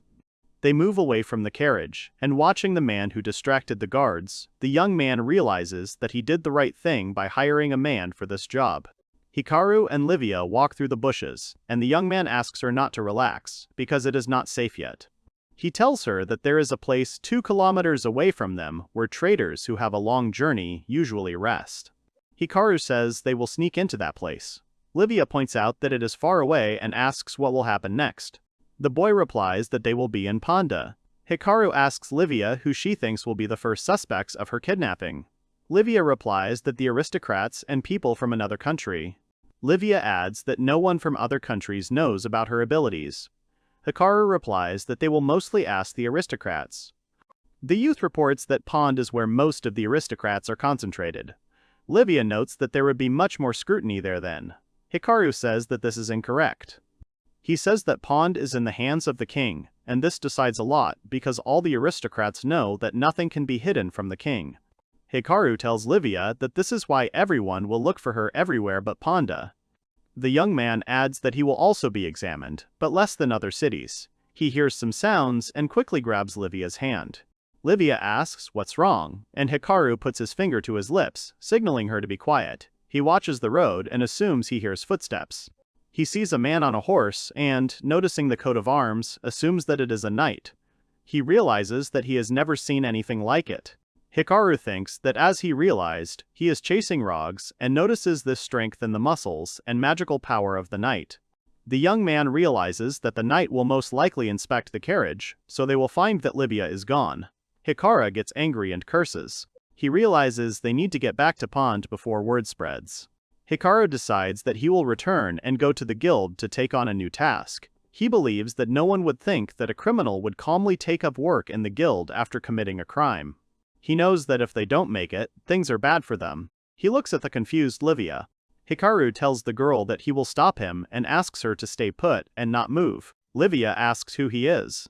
Hikaru answers that he is a follower and puts on his mask. He realizes that he has 3 points left and thinks that it is not enough. He decides that he will activate everything he will need for the fight first. He activates throwing for 2 and hopes that he can somehow cope with these forces. He muses that he was going to bring arrows for throwing because they would go well together, but he decided against it because it was disadvantageous. Hikaru decides that he would be more comfortable in spy mode. The young man tells himself to calm down, believing that everything is fine and he will get through this stage. The knight rides forward on his horse. He thinks he heard all their conversations, so he hopes everything will be as they said. He decides that he must gather more information in the capital, and if the roads coincide, then it's okay, and understands that there is a high probability that he will catch up. Suddenly, a stone flies into the eye of the knight's horse. The horse and the knight fall to the ground, but the man quickly gets up. He takes out his sword and asks who attacked them. The man exclaims that his name is Roland de Farcon and that he is a knight serving his country. He shouts that he does not know his identity, but tells him to prepare for death since he attacked him. Hikaru realizes that it is the captain, and does not understand what he is doing here. He remembers that he is also called Kensei. He wonders what they say about his huge sword, but right now he just has a long one. Hikaru assumes that he has the wrong information. He tells himself not to doubt, because there is only one of him here. He decides that he can defeat him, but before that he wants to see his soul board. He thinks that it should help him. The boy senses something while the knight tries to find him. Hikaru is scared. He, hiding in the bushes, watches the knight and notices that his aura is very strong. He realizes that this aura is pressing, but he must look at his soul board. He thinks that he had enough strength to catch up with them almost on foot. Hikaru advances towards the knight and counts. He thinks there are 8 meters, 6 winds, and 2 steps left. Roland de Farcon looks at him with a threatening look. The young man is frightened, thinking that he has noticed him, but the knight shouts, asking where he is and demanding that he come out. Hikaru realizes that Roland de Farcon hasn't seen him and sneaks closer. He reads his soul board and can't believe what he sees. He reads on the soul board that he has a large sword and a muscle strength of 16. He realizes that this is the first time he has seen someone with muscle strength greater than 10. He thinks that he is interested in his heavenly sword. The young man is sure that it is some kind of special skill. Hikaru assumes that the knight does not possess magic, but realizes that he does not need it with such data. On the soul board, he also sees that his restorative power is 8, and it was taken out, 11. He is surprised by such indicators and wonders whether he is a human or what. Hikaru decides that he needs to do something, or he'll be stuck. The boy holds a stone in his hand and wonders what he can do with it. He realizes that if it weren't for the throwing, he wouldn't have stopped it. The knight says he sees him, and Hikaru is horrified to realize he is looking in Livia's direction. He can't believe he noticed her, because the distance between them is about 50 meters. He suspects that it is intuition. The knight prepares to attack Livia, and the youth, noticing this, throws a stone at him. He believes that if it hits, then even he should be affected, because he has increased his strength on the soul board. The knight deflects the stone's attack with his sword. Hikaru realizes that he has cut such a small stone in half. Roland attacks Hikaru, saying that this is where he was hiding and that this is the end of him. Hikaru is scared, thinking that this is not it. The knight strikes with his sword, but looking at the cut ground, he realizes that Hikaru managed to dodge. He asks him where he went. Hikaru believes that it is close, and if it were not for the instant reaction, he would already be gone. He realizes that he is wounded in the arm and calls the knight a demon. Hikaru remembers the knight's blow and realizes that he lacked the first level instant reaction, but if he hadn't had it, he would already be dead. Hikaru is swearing and doesn't understand what to do in this situation. He holds his injured hand.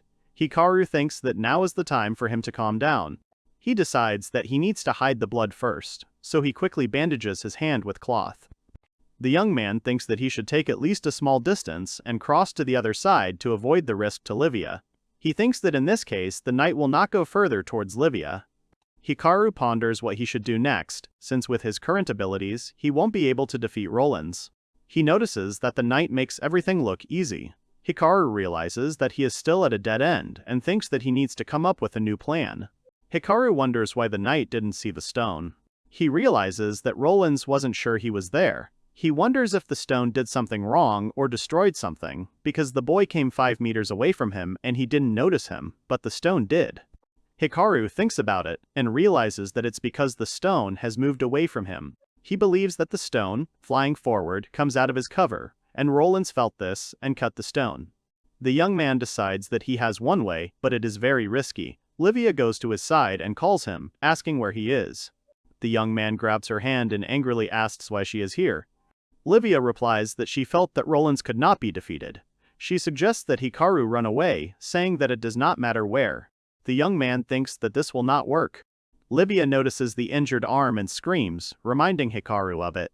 The young man notices that the bleeding won't stop and realizes that it needs to be treated. Livia tells Hikaru to go back first. The boy is surprised by her words.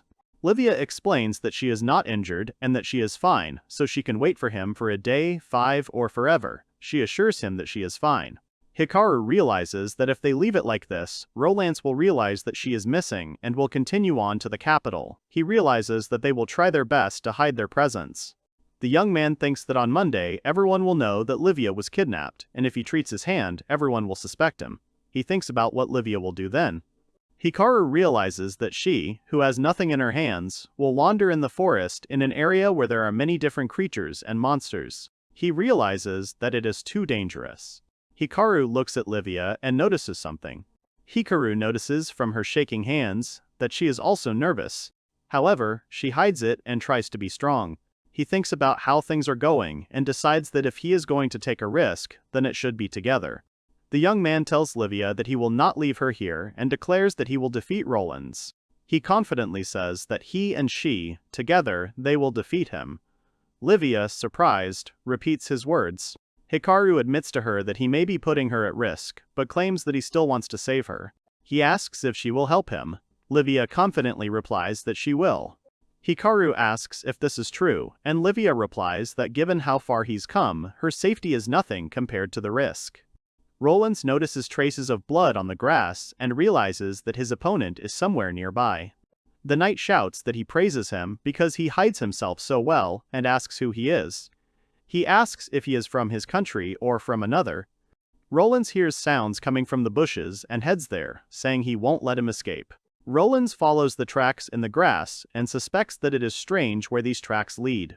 He assumes they cross to the other side and he realizes there are many distractions on the road, so he can tell that people didn't walk along it.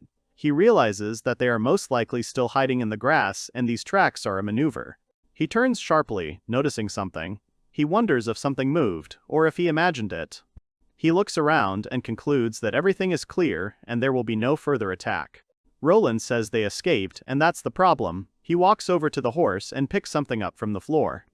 Roland picks up the rock that Hikaru used to knock down his horse, and realizes that he did it with just that one rock. The knight decides that he will waste time if he continues to look for them, and considers going to the carriage. He heads towards the carriage when he suddenly senses impending danger. He turns around and sees a huge magic circle above him.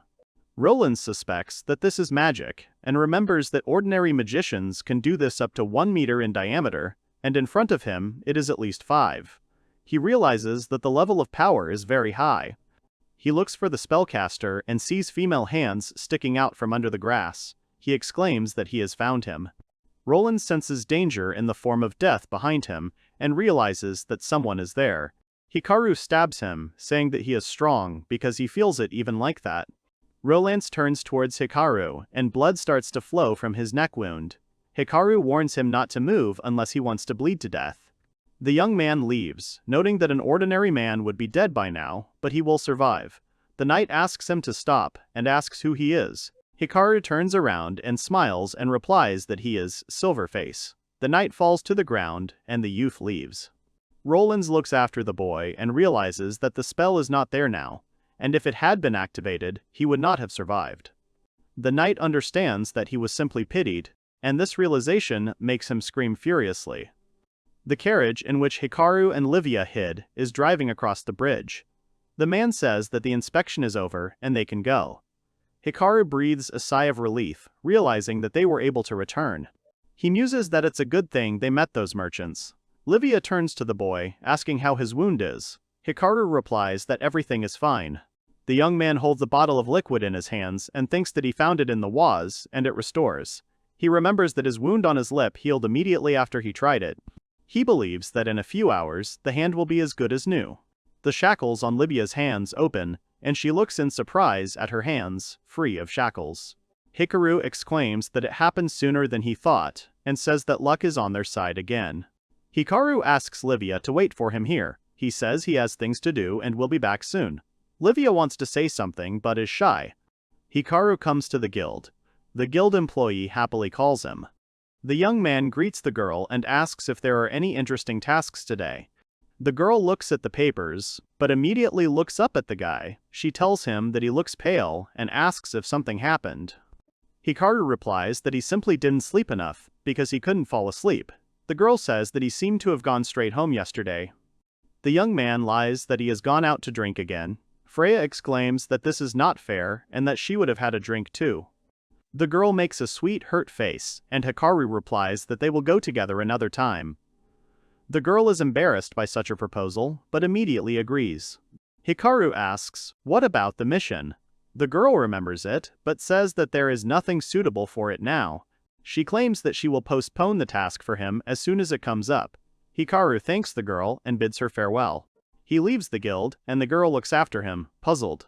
Hikaru reflects on how he has finished almost everything. He thinks that everything is fine and that he hasn't missed anything since he has repeated everything several times. He comes back to Livia, slams the door behind him and leans against it, breathing a sigh of relief. He realizes that he is finally safe. Livia falls on him and he opens his eyes and screams loudly in fear. Livia lies on him and he says that it hurts. Livia apologizes to him. Livia admits that she was scared because he suddenly leapt somewhere. Hikaru asks him to forgive her and says that he had to do something, but now he is done. Livia asks if this is true. The young man replies that it is absolutely true. Hikaru notices that the girl is all red and turns to her. She says that she wanted to ask him something. The girl asks if there are any sounds when she holds hands with him. Hikaru replies that there are none, but he still makes some loud sounds. The young man adds that perhaps only in this building. Livia says that she will try to be quieter then, and grabs the young man by the neck. Livia unexpectedly kisses Hikaru, who is extremely surprised by this action. The girl reminds him that she said she would give him everything if he saved her. Hikaru blushed with embarrassment. He sits down and asks Livia if she is afraid of him. The girl does not understand why she should be afraid of him. Hikaru says that he appeared out of nowhere in a carriage, disappears from time to time, and this makes him worry. He claims that he is treating her wrongly. Livia says that she agrees with his words. She asks, "So what?" Hikaru looks away and tries to say something, but she puts her hand on his face and says that she made him a promise. She asks him if he remembers it. Hikaru replies that he does. Livia confidently declares that whether he is a vampire, a werewolf, or a feared monster, she will not take her words back. Hikaru reflects that she was serious when she said all this. He realizes that she is giving her all. The young man thinks that perhaps Livia was afraid of him, having learned his soul data. He assumes that's why she listened to him all this time, and was constantly in fear that she might be betrayed. However, he realizes that she still believed in him. He asks if she will really give herself all. The girl asks to hold hands. Hikaru and Livia are lying on the bed, and the boy thinks that she really did it. He takes her hand and decides that it is now his turn. Livia remembers that for her, the only world was Yoshiki's world. She reflects on how she was previously forbidden to even go out, because the dark world is just waiting to be used as a weapon. He realizes that in such a world he gave her a ray of light. She thinks about how Hikaru gave her freedom by pulling her hand. She admits that she knows he is hiding something important, but he didn't have to tell him. She realizes that Hikaru saved her life. She believes that for the first time in her life she has fallen in love with someone. Livia wakes up. She notices that Hikaru has been looking at her the whole time. The girl asks him, confused, why he was looking at her. The young man cheerfully replies that he admired her sleeping, and Livia blushes all over from his words. She hides under the blanket and says that she is very ashamed. Hikaru asks her why she is ashamed. The girl replies that she should have been quieter and apologizes. She adds that Hikaru's voice is very gentle. Hikaru assures that everything is fine because there were no guests in the rooms to the left, right, above and below. The girl asks if this is true. Hikaru apologizes for making her even more tired after everything that happened yesterday. Livia replies that she is ashamed to talk about it. Hikaru claims that he thought she was already at her limit. He tells her that she had never even left the house before. The girl confirms his words, adding that she feels uncomfortable talking about it. Livia says that she feels like her body is going to fall apart, and Hikaru apologizes. However, Livia says that there is no need to apologize to her. The girl claims that she is physically broken but is happy inside. They hold hands, and Hikaru remembers that he has not been close to anyone because of depression. He remembers that his parents were far away, he had no friends, and he couldn't even confess to Hazuka. He thinks about how lucky he is and maybe he was just waiting. Livia calls Hikaru by name. The young man asks Livia if she is interested in knowing how he kept the secret from others. He says that he is far removed from the reality of everyday life. Livia says he doesn't have to tell her about it. Hikaru explains that it is his secret and he knew he would have to tell her one day. The young man says that it could happen today or tomorrow. He adds that whenever he wants to touch her and asks if she wants it too. The girl asks him again if he wants to touch her, and Hikaru silently nods in agreement. Hikaru asks Livia to listen to him. He wants to tell her about himself and his powers. The girl sits down, ready to listen attentively to his story. The young man declares that he will do everything in his power to protect her. He takes her hand and offers to go into this world with him. Livia raises their hands and says that she will be with him always. Hikaru looks at her and realizes that just waiting is not enough. He believes that if he doesn't make the first move and touch her first, he will never meet someone he can trust with all his heart. A guild member notices Hikaru. She approaches him and tells him that she didn't know he was in the guild right now. Hikaru replies that he came to return some materials he borrowed from Unken. The girl asks if he has finished reading them yet. Hikaru says that he spent his entire day reading this material. The girl looks at the papers and says that these are old data. The boy says that they did not allow him to take the gray data with him. However, he thinks to himself that in fact, he read the latest edition, and this was to create an alibi. He recalls that he had several chances to read the latest edition, and he remembered all the information.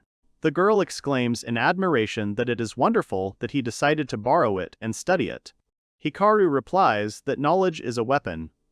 The young man asks where Mr. Unken is now. The girl replies that he is absent and offers to return the documents herself. Hikaru asks if she will take the materials, and the girl readily agrees. They ask if the guildmaster is busy. He adds that looking at them, it seems like they are busy every day. He says that he is just curious about how a person can become a guildmaster. The girl replies that she heard something. She explains that Guildmaster Ami usually assigns experienced adventurers. He admits that she heard that Mr. Unken was not an adventurer. He assumes that he worked for a more official organization. She says that she heard that he retired from the public organization after finishing a big job there and started working at the Adventurers Guild. Hikaru says that he wonders what kind of work he did. The girl looks around and whispers in his ear that this is just her guess. She says she thinks he was a secret agent or assassin under the direct control of the king. Hikaru asks why she thinks that. The girl explains that Mr. Unken came to the guild about 50 years ago. She asks if this was around the time when the neighboring kingdom of Quinbrand had a change of government, and the emperor of the kingdom at the time was Balasard, known as the Evil King. She says there are rumors that an attempt has been made on his life. The girl says that the Emperor Balasard has publicly declared that he is going to invade and destroy Lombardy. She explains that Lombardy was suffering from the plague at the time, and the country was in decline, so it was Lombardy's interest to have Balasard killed. Hikaru replies that the circumstantial evidence is impeccable. She says that's not all. A guild employee says that she was once delivering papers from Mr. Winken's room, and on his desk lay a letter of thanks from His Majesty. Hikaru says that a letter of thanks from the king is usually given after a major victory in war. The girl says that it seems so, and asks how sure he is of that.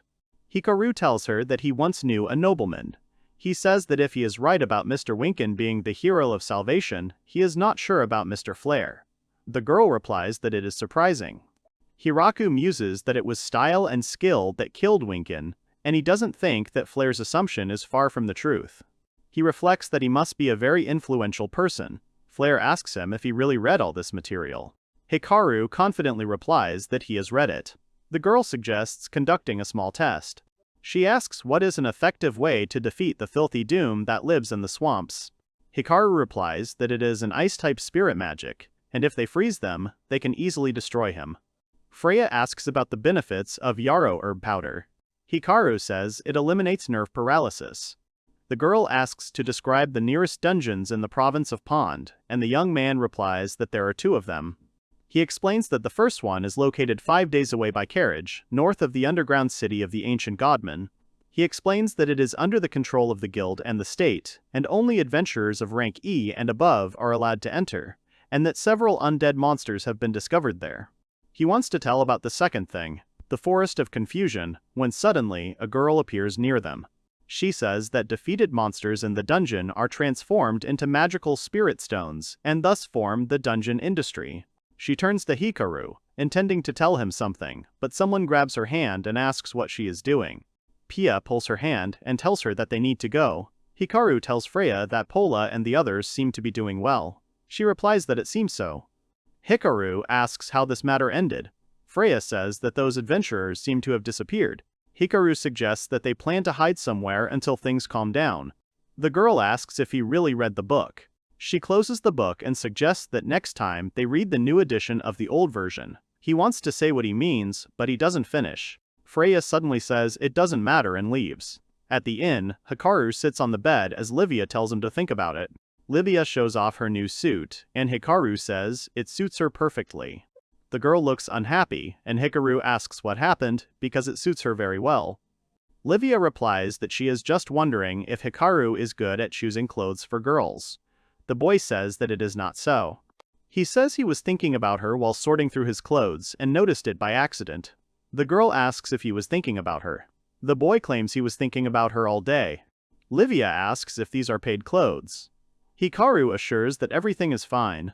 He reflects on how he has had to spend a lot of money, but he still has enough money to live on for some time. He remembers that he also bought something, namely a special product that she will need in the future. He explains that this stone contains magical powers belonging to the evil ones and is supposed to have a contraceptive effect.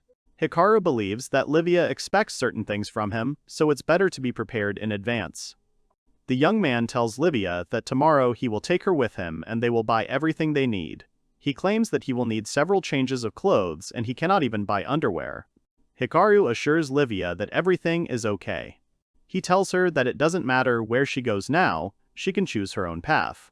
Livia replies that she doesn't care where she goes, she just wants an adventure. Hikaru admits that he was thinking of telling her about tomorrow's adventures. Livia is excited about his story. Hikaru first asks her how she feels. The girl replies that she is a little sore, but much better. She starts to say something to him, but he stops her, saying that that's not what he meant. Livia says he is right, and claims she was not attractive enough. Hikaru denies her words, insisting that she is beautiful and attractive enough. She grabs his hand and says his name. They lie down on the bed, and Hikaru thinks that it looks like the stone he acquired will be useful today.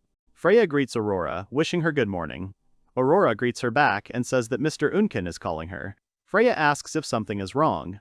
Mr. Unken tells her that he has some information for her.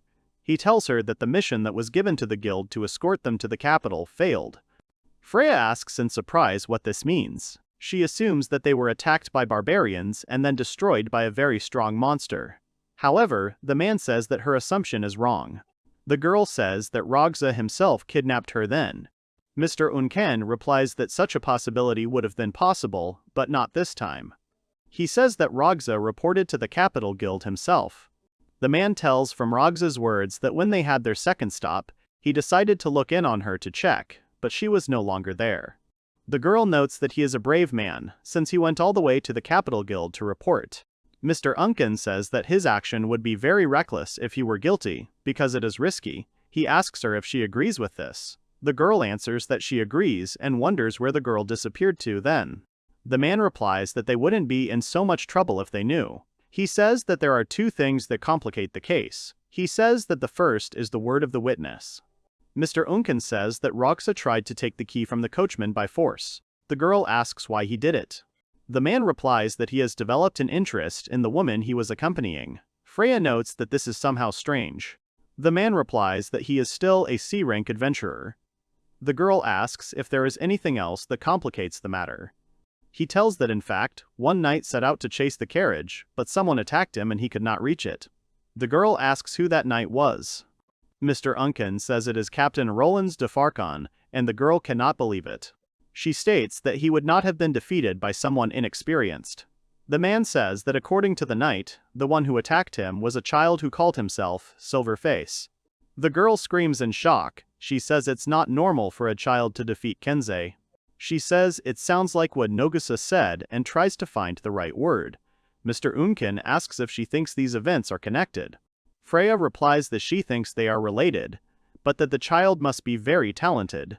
The man says that he still can't believe he beat Roland's.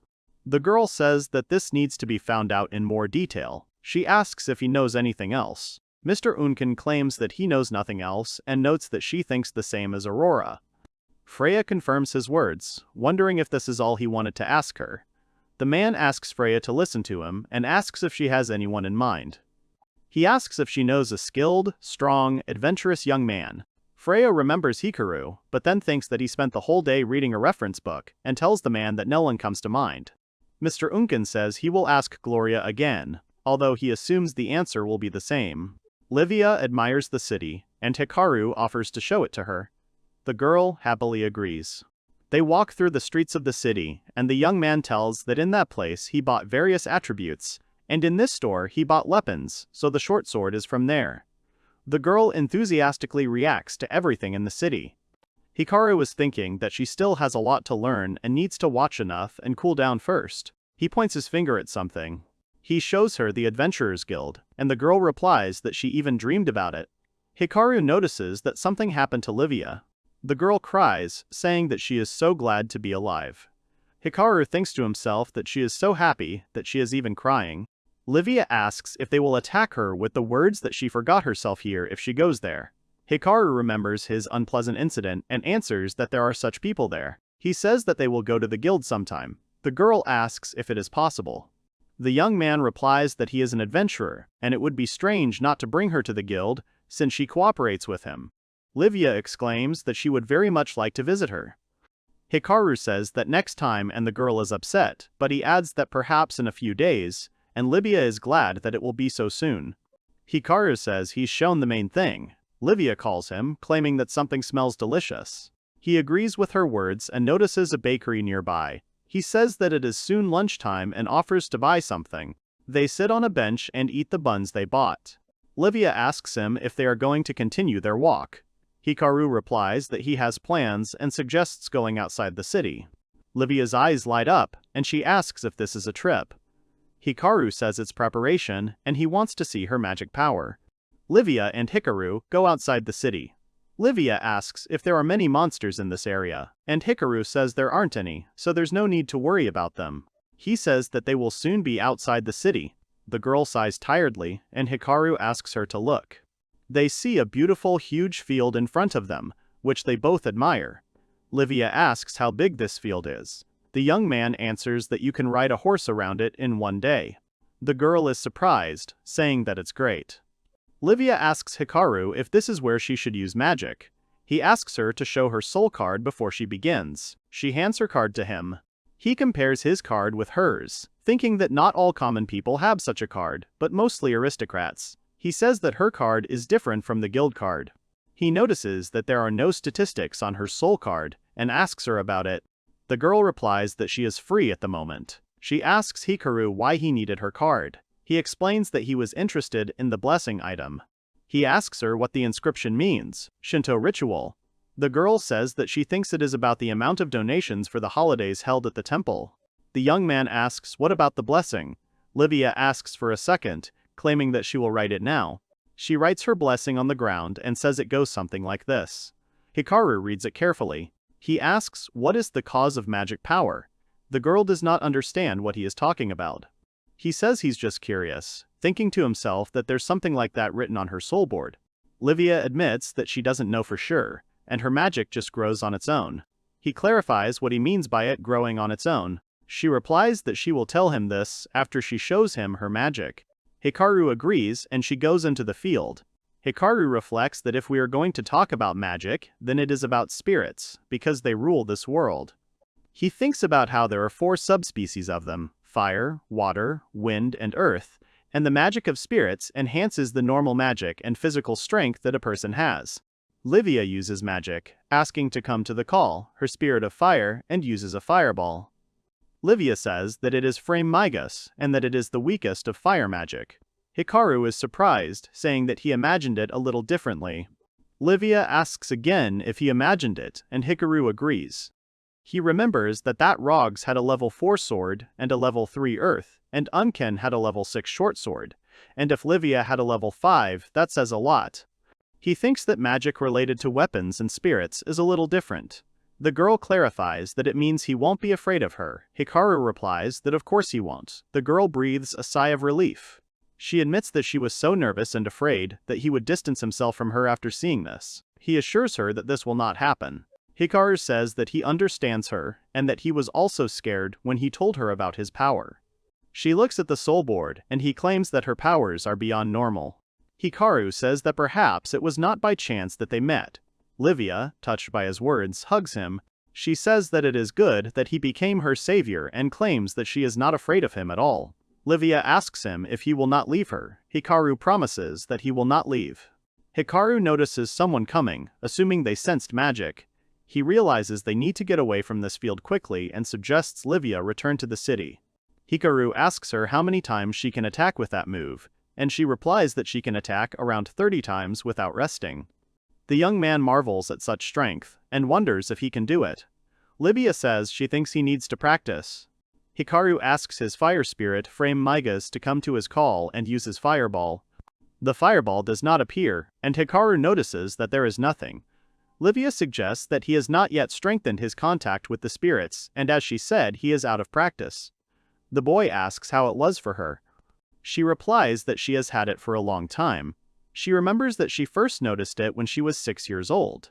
Livia remembers being nearly run over by a horse, and then having a simple burst of magic. The horse, its rider, and its maids fainted, and Livia says that other people suffered because of her. Someone whispers something in a man's ear, and he asks if it's true. He notices that this is how it works. The maid tells little Livia that her father is calling her. She accompanies her. The man says that he has been waiting for her and asks her to go into some room. Livia is scared when she sees chained monsters in front of her. She tells her that her father began experimenting with her powers and brought all sorts of monsters. Her father tells Livia to show her power. She recalls that as a result of experiments, it turned out that she was closest to fire magic, and her father was happy that he could use it, and at the same time was afraid of its power. He ordered his employees that if anything happened, they should take action immediately. Livia explains that this is why she was locked in that mansion and was not allowed to go outside. She says that she was even talked about in the capital. Hikaru thinks about her father treating his daughter so meanly. He recalls hearing that he wanted to use it in the war against the Kavenbrand Empire. Hikaru reflects on how he could, even though he was dependent on her power, take away her freedom like a weapon. He thinks it is too cruel. He realizes that the past is in the past, and now Livia is free. He thanks her for telling him this. She replies that it is him. He asks if he can ask her more about magic. Hikaru asks how much control she has over it. Livia asks what he is talking about. He explains that she said that the spell was one of the weakest, but it is too strong for the weak. He says that if a normal mage had done it, the result would have been different. Livia replies that he is right, but she cannot make her power weaker or lesser. She says she doesn't know what he meant exactly, but she can choose the direction. Hikaru replies that he roughly understands what she means. Hikaru thinks that her fire is 5, and the higher the number, the stronger her fire magic. The boy asks if she can change the shape of her magic, like making a square or a triangle. Livia replies that she hasn't even thought about that. Hikaru suggests they try it some other time. He claims that, unfortunately for them, it would be too noticeable in this place. He realizes that it is dangerous to throw magic around. It will be seen right away. He tells her that next time she will also need to consider her blessing. Livia tells Hikaru that he is just like a scientist, studying, analyzing. He asks if it is true. Hikaru asks Livia if it bothers her, like she's being interrogated. Livia says there is a little, but only a little. Hikaru announces that he has one more question. Livia tells him to ask. He asks if she originally had that much magic. Livia replies that she used to have less. She explains that she hasn't used it much, but she felt it growing. Hikaru muses that since she can attack 30 times without resting with that move, she must have at least an 11 in magic power. However, he recalls that her soul board was at 0 and her soul state was at 6. He speculates that when her soul state rose, it affected the fire spirit's magic as well. Hikaru asks if she did anything to raise her soul state to 6. Livia replies that she didn't. He realizes that it was automatic. He guesses that it developed with age. The older you get, the stronger. Hikaru thinks that if Livia had practiced more, her numbers would have been much higher. He thinks that only her spiritual magic has increased. Livia calls him sensei and asks if he figured it out. He says the more he learns, the more interesting it becomes. Livia and Hikaru laugh. Hikaru invites her to come back, and she agrees. The young man thinks that she has been through a lot and that he wants her to live happily now. He wants him and Livia to live happily together. In Monarcha, 2 men are sitting on the floor sorting tomatoes. A man approaches them and says that things are going well. One of the men declares that their tomatoes are the tastiest in the whole kingdom, and his comrade says that he is right. The man says that Paula was the one who handled it best. He closes his mouth and apologizes. The man replies that she was indeed good at it. The men argue among themselves about who is to blame. The man tells them not to argue and that they are done for today, so they can rest. Suddenly, an earthquake occurs. The man, barely able to stand on his feet, asks if it was an earthquake. The other man replies that it does not look like an earthquake and says that he has a very bad feeling about this. The man holds up a bag, asking if it is really the red rabbit's entrails. Hikaru replies that it is. The man shouts that he is a good boy and asks to give the money back another time. Hikaru agrees and leaves, seeing how happy he is. Hikaru walks through the city and notices how quickly his day has passed. He remembers that today they managed to test Livia's abilities and hunt a red rabbit. Livia stayed at the hotel, and Hikaru thinks that he actually wanted to go to the guild with her, but it was too risky. He decides that he would rather make their lives easier. He opens the door and enters the Adventurers Guild. He notices that Freya has a huge line and says that she is busy. He notices Gloria smiling at him, who calls him to her and goes to her and goes to her. He hands over the bag and says that this is what he brought today. Gloria notices that it is a red rabbit and asks him to wait a little. She returns and gives him his 9,000 jalan. Hikaru thanks her. Gloria praises him, claiming that he will soon rise in rank. Hikaru replies that she motivates him as always. She assures him that she has no ulterior motives and remembers that she wanted to tell him something. Gloria suddenly asks where he was the day before yesterday. Hikaru is shocked that she asked him this question. The girl looks at him with suspicion in her eyes. Freya reminds Hikaru that he studied the day before yesterday. Hikaru confirms her words, claiming that he studied the basics of an adventurer. Gloria tells Freya that she should study them too. Hikaru realizes that it was dangerous if he couldn't react right away. He wonders why she asked this question so suddenly. He assumes that she is checking something concerning Livia. Freya asks Hikaru if he has time later. He replies that he does. The girl states that, then, they will meet in 30 minutes, and in the meantime, she will close the guild, and Hikaru agrees. Gloria approaches him, asking if he is truly a simple citizen. Hikaru replies that he is a budding adventurer and still has much to learn. Gloria warns Freya that he does not know how to drink, advising him to be careful. The young man replies that he did not even think of drinking with her and says goodbye to Gloria. Freya and Hikaru are walking down the street when the girl reveals that, in fact, Mr. Winkin called her today. Freya reminds him that he was interested in that case. Hikaru remembers and asks if there is anything new. He says how can it be that a man has disappeared and the enemy hasn't even attacked. He wonders if she's talking about Roland's, knowing it's hard to admit that he was defeated by a young man. Hikaru asks if Roland's was killed. Freya explains that he was badly wounded but survived. Hikaru thinks about how he survived after all. Freya asks Hikaru if he thinks the incidents of selling the girl and the attack on the knight are somehow connected. The young man answers that if you think about it, they are not. Hikaru thinks that there is a high probability that Gloria also knew about this, and that is why she called him. The young man asks if the Adventurers Guild is looking for the culprit. Freya replies that she is not looking, since this is already a matter for the entire country. Hikaru points out that it appears the guild failed to complete the task. Freya agrees, saying that Mr. Winkin seemed worried. Hikaru says that it is natural, since it concerns him too. Freya agrees with him and announces that they have arrived. She points to the bench and says that she lives here. Hikaru recognizes the shop. Freya says that her family runs a bakery and suggests that he stop by sometime. She assures him that their food is delicious. Hikaru tells her that he bought buns from them today, and Freya is surprised. Hikaru claims that they were indeed delicious, and Freya thanks him. Freya, shyly, says that she wouldn't mind having lunch together sometime. Hikaru asks her again, but Freya says it's okay and runs home. Hikaru thinks about her words and remembers that he made a promise to her. He realizes that he can't fulfill it now. Hikaru decides that he needs to gather more information about this situation, so he says that he will do so. The next day at the Adventurers Guild, Paula asks her comrades what they will do with the guild. The girl replies that she will entrust it to both of them, and Pia suggests a reorganization, a squad of 3. The team discusses whether this makes them look weak, but decides that it is better to have 3 of them than to trust just anyone. Pia asks if Paula still believes that there are normal guys who are adventurers after that incident. Paula replies that she can only trust Hikaru. Pia says that he does not consider them a guild. Paula says there's nothing wrong with that. Pia says that's not the point. A wounded man enters the guild. He asks if this is the Adventurers Guild. He is unable to stand on his feet due to the wounds he received and falls to his knees.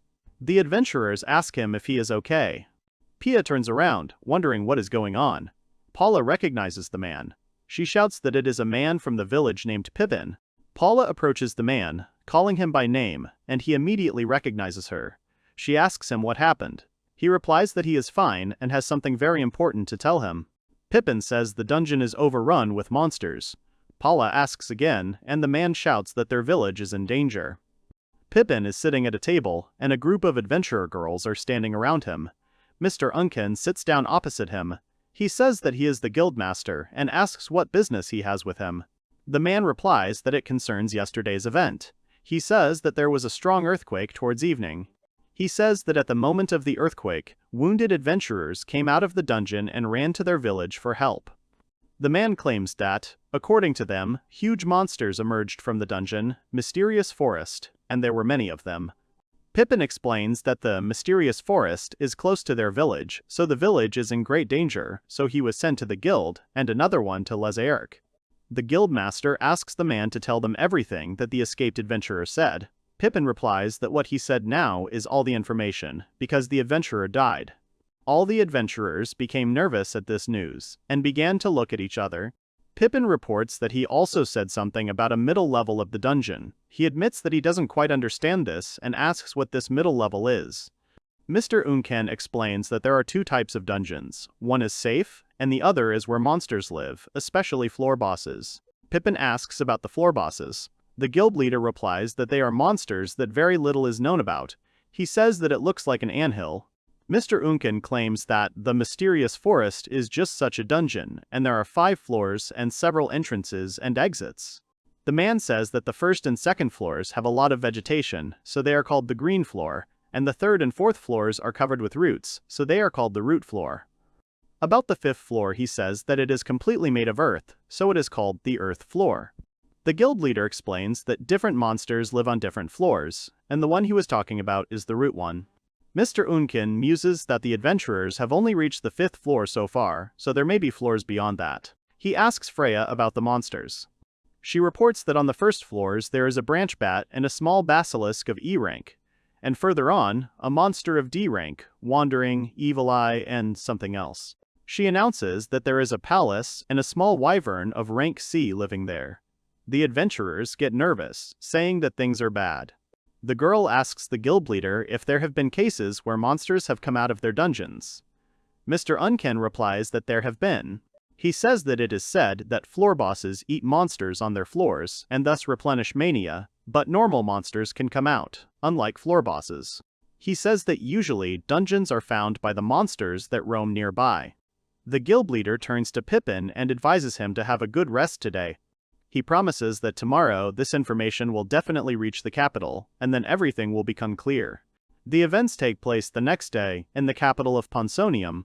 Knight Roland is practicing with a sword when a girl approaches him and asks if he feels better yet. She asks if he is free. The man replies that he cannot practice yet. Roland calls the girl Her Royal Highness Castoria. She repeats that she asked if he was free. Roland picks it up and says he is. Her Highness Castoria says she is glad he is well. The man thanks her for her concern.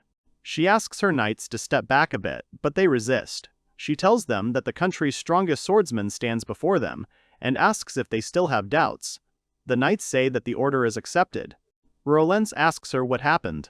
Castoria replies that information came in yesterday. She asks him if he has heard about the mysterious forest. Roland says he knows, and asks if she is talking about the same case, and if it has already been decided who will be sent. The girl reports that her father has decided to leave the business. She says that the monsters are quite dangerous, but do not pose a threat, since the floor bosses will not be able to reproduce further, and the option is being considered that the number of monsters will simply decrease. Roland calls this decision strange, because he heard that there is a village nearby. Castoria agrees with him, saying that they need to be evacuated. Roland wonders about the evacuation and asks if they will involve the guild. She replies that there are no plans to use high-ranking adventurers. The man asks her if she wants war with the Queensland Empire, and the girl replies that she does. Castoria says that it looks like the one who just got a big wound will have to work hard. The man tells her not to worry, because she is already fine. The girl admits that she finds her father's behavior strange lately. Roland tells her that she doesn't need to talk about it. Castoria recalls the matter with the Count's daughter, and says that now he is abandoning civilians. She asks if the war with the Empire will really bring them a bright and peaceful future, but receives no answer. Mr. Unken reads the order and scolds the king.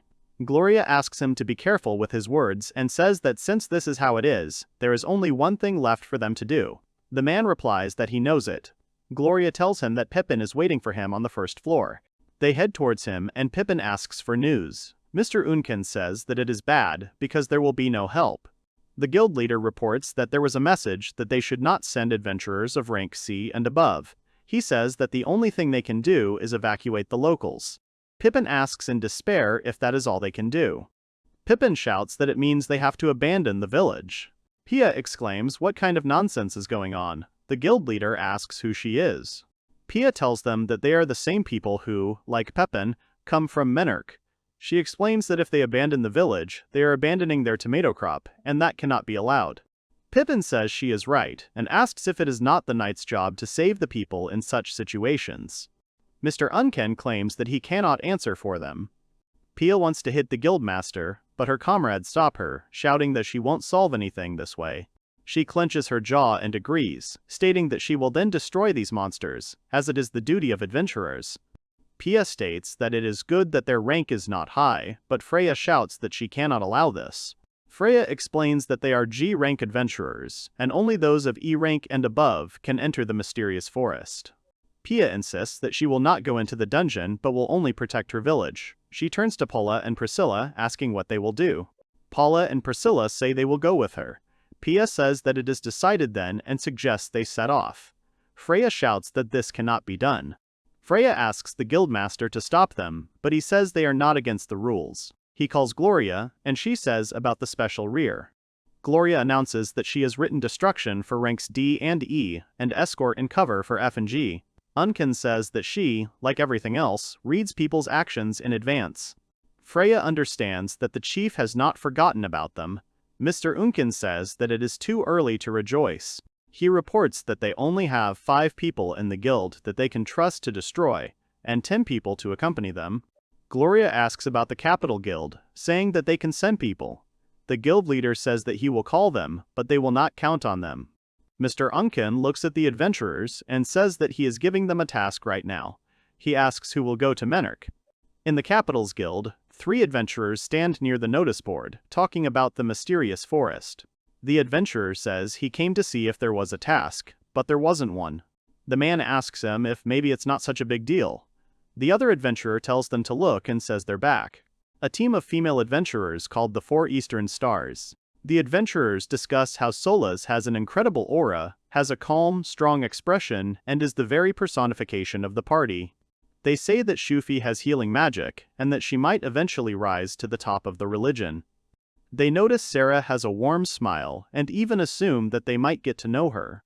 The adventurer says that the girl named Sarika is always wearing a hood, but someone claims to be sure that there is a cute face hidden underneath.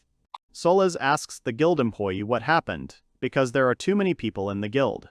The girl replies that monsters have emerged in the mysterious forest. Solace tells his team that they need to leave immediately. The girl stops them. She explains that there is a message that guilds should not send adventurers of C rank and above. Solace says that's why there are no tasks. The girl apologizes to her. Solace replies that it's okay and thanks her for the important information.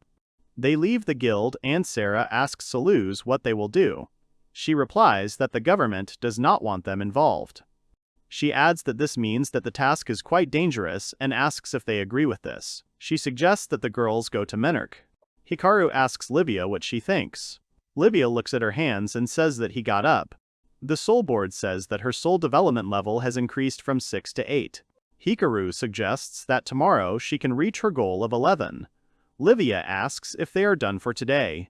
Hikaru says he decided to dig around in the ground a bit because there are a lot of black moonflowers which are good for kidney problems. Livia asks if he's going to give the flowers to the guild. Hikaru replies that he's going to take them somewhere else. There are bags of samples on the table, and someone says they can't believe they brought their samples to him. Kelbeck, the face of the Thieves Guild, sits on a chair and asks if there is any hidden reason behind this. Hikaru explains that he just doesn't want to attract attention. Kelbeck laughs, stating that he said so. He picks up a moonflower and admits that he didn't know they were good for the kidneys. He asks Hikaru where he learned that. Hikaru replies that he knew someone who knew a lot about witchcraft and medicinal herbs. He says that this acquaintance is no longer alive. Kelbeck looks at him strangely and asks if he always wanders around completely alone, but communicates in his own way. Hikaru replies that it is none of his business. Kelbeck asks if the actor he borrowed did his job. Hikaru says he did. Kelbeck says he heard something interesting about it. He says that apparently there was a lady in the carriage they stopped who disappeared without a trace. He wonders how she managed to get away without anyone noticing.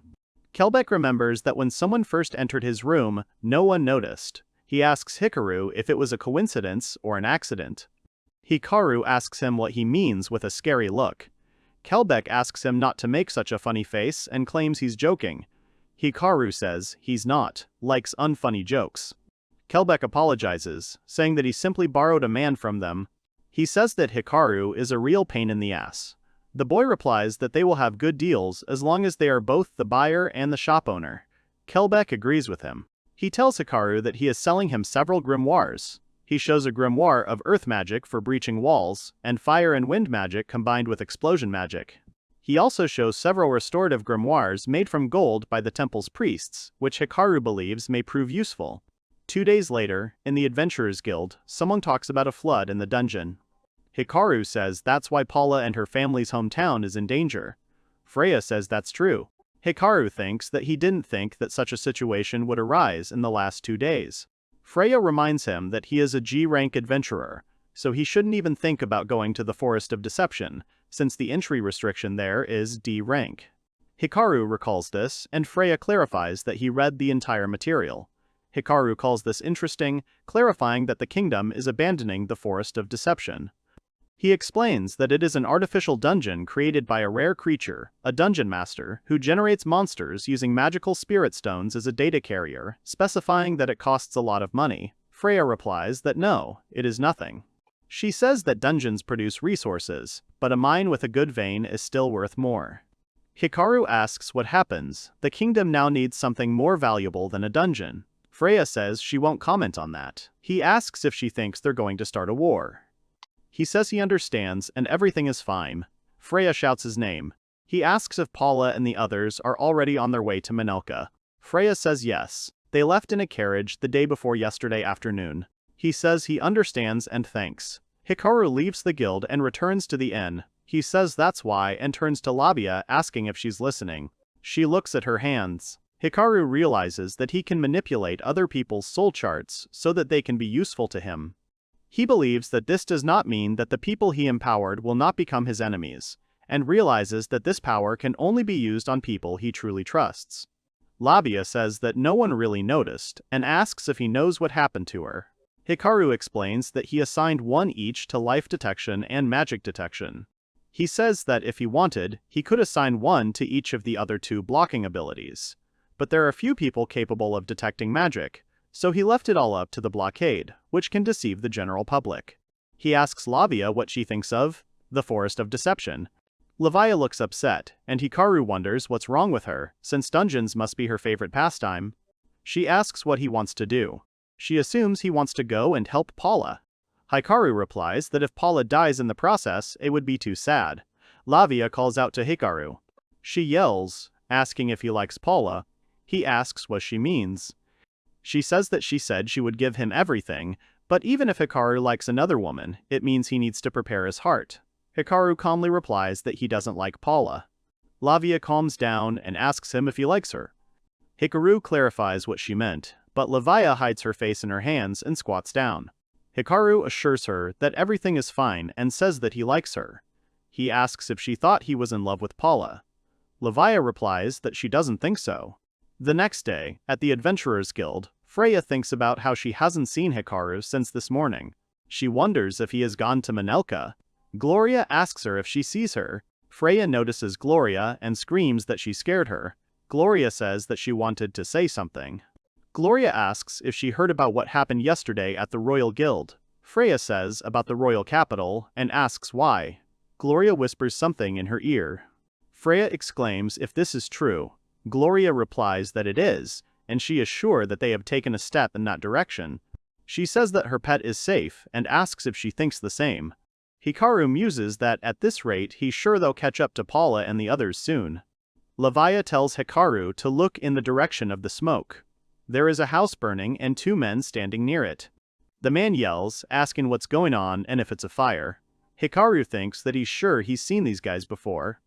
Hikaru says that means no way and tells Livia that they need to go. The girls are sitting in the burning house. Pia says that they attacked them because they hate them. Paula says that she can't take it anymore.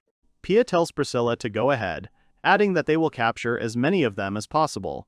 Priscilla asks her to wait. She says that if she wants to go now, or waits until the last minute, the result will be the same. Priscilla says to wait until the walls come down. She states that if they wait any longer, she will shoot them at the right moment. Pia suggests that Priscilla just go through the main door. Someone says there is a better way. Hikaru suddenly appears next to them and says that if you go out from the east side, there will be no one there. The girls are surprised to see him. They look at him and Paula asks if he is Hikaru. She asks how he got there. He promises to explain later and urges them on, telling them that the hut is about to collapse. They unharness through the window and the hut burns down completely. Hikaru realizes that it was close. Hikaru suggests that they leave quickly. He thinks that they only need to convince Livia, who is hiding, to blow up the hut with her magic, and then they will get scared and run away. Everyone starts to leave, but Pia shouts that they must be joking. She says that they can't just run away while they keep getting beaten. The girls tell them to get out of this place as fast as they can. The men notice them and shout that they are running away. Pia draws her sword and prepares to fight when a girl appears in front of them on horseback. Hikaru notices a white horse and wonders who it could be. The girl asks the man what they are doing here. He lies that they were attacked in the hut. The girl replies that they don't look like bandits and it's hard not to notice that they were trying to burn the hut down and attack the people inside. She says that she is Solace Lande of the 4 Stars of the East and that he is now under arrest.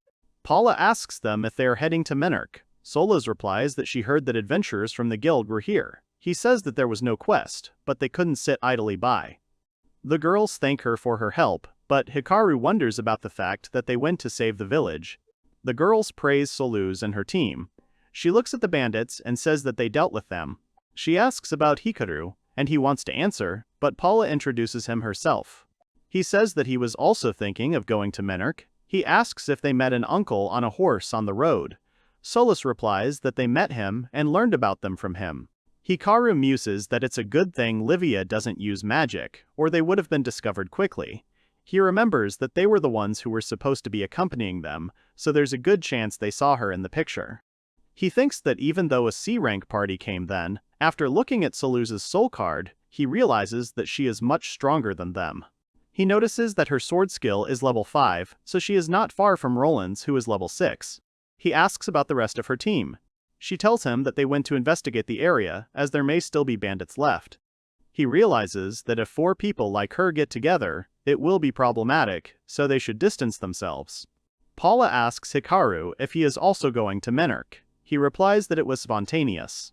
Solace asks if he is planning to go to a territory infested with monsters. She is surprised by his confidence and asks if maybe he just didn't know. Pia says that everything will be fine, because they are with them. She offers Solace to stay in Menark. She says that her father is the village chief, so their house is big. Paula offers Hikaru to stay with them, but he refuses. He says he'll do things a little differently, and the man on horseback will come back. Solace suggests they wait together.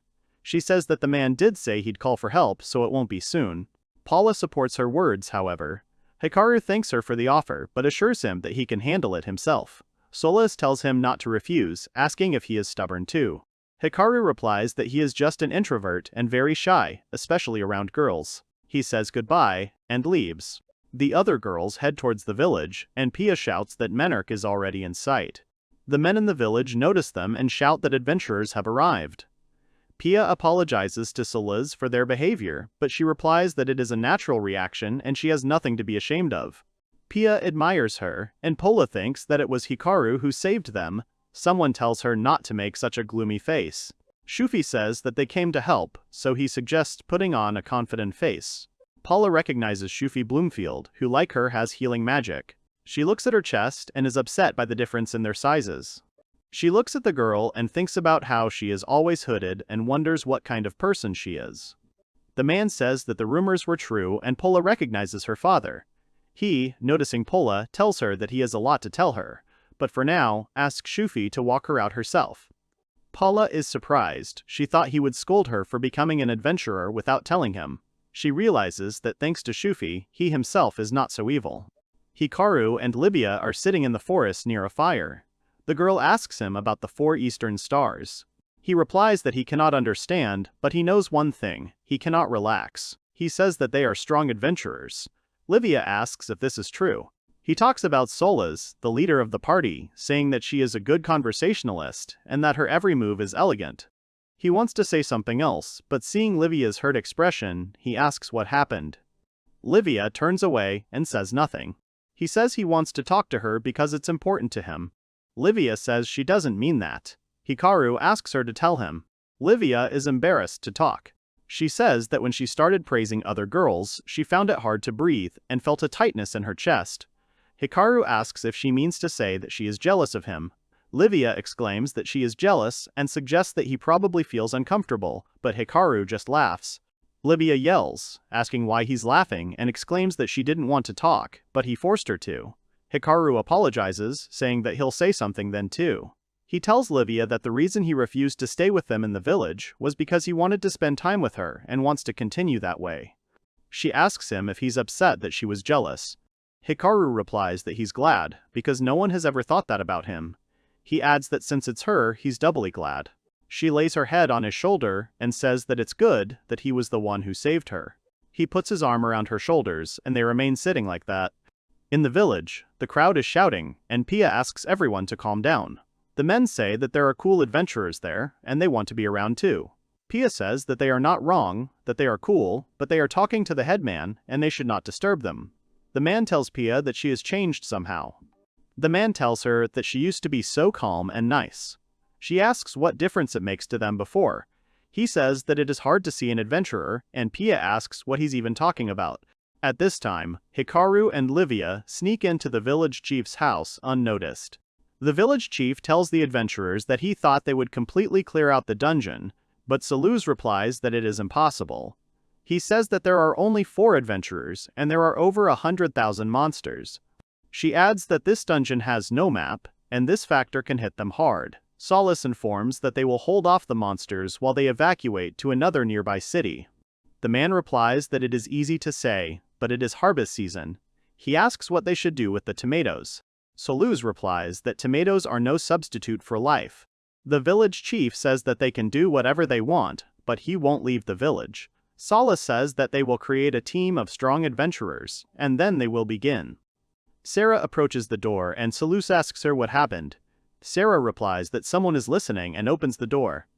She goes out into the hallway and sees that there is no one there. Solace asks if they are in that room. Sarah claims that if they had escaped, it would have been heard.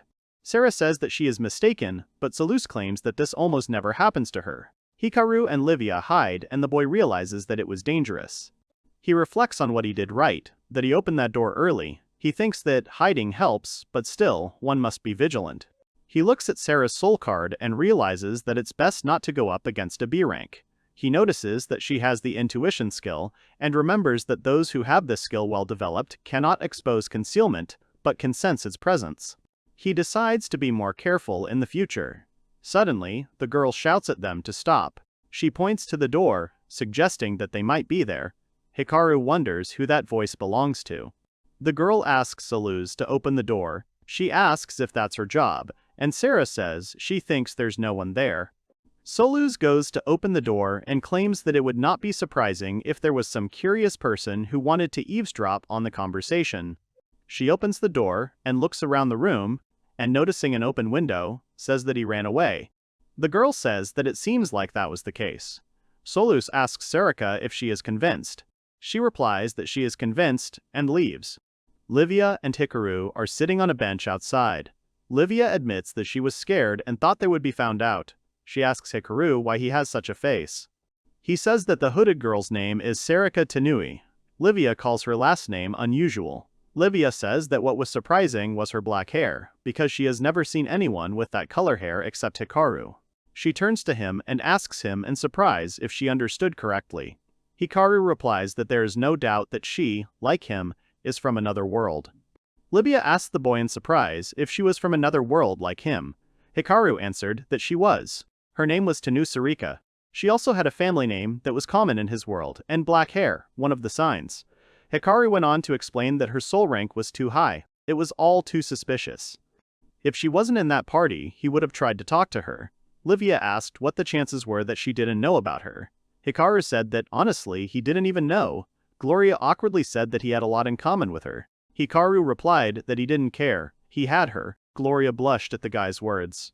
Hikaru confidently said that he knew what to do now. The 4 Eastern Stars were going to give them real help. The guy continued saying that they would hold off the monsters until everyone evacuated.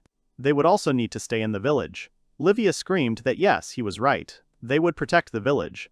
Hikaru said that not only that, they had other tasks. Livia looked at the guy in surprise. He said they would defeat the floor boss. Livia asked in shock how he was going to do that. Hikaru said to her to think for a while. The mysterious forest is a dungeon where a bunch of different monsters live, and they are all controlled by a boss. He is located in the very depths of the dungeon. Livia screamed angrily that he really. Hikaru interrupted her and answered that yes, he would go to him alone.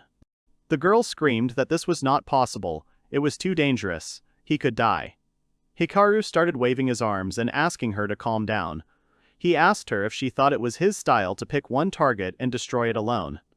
The girl screamed loudly for him to take her with him. He said no. Her attacks will be noticed immediately, but he has hidden ones. Livia sadly asked him to promise her that if there was even a 1% chance that it was beyond his powers, he should immediately return. Hikaru smiled and replied that it was fine. The girl laid her head on his chest and said that if he did not return, she would follow him into the dungeon. Hikaru hugged the girl and said that everything would be fine. He would definitely come back. Hikaru hid behind a small house and watched the group of adventurers from pond. He saw a girl entering the house. It turned out to be Pola. The girl looked at him in surprise and shouted what Hikaru was doing here. The guy made a sign for her to be quiet. Hikaru asked her if he could talk to her. Pola answered yes, of course. The guy brought her to Livia.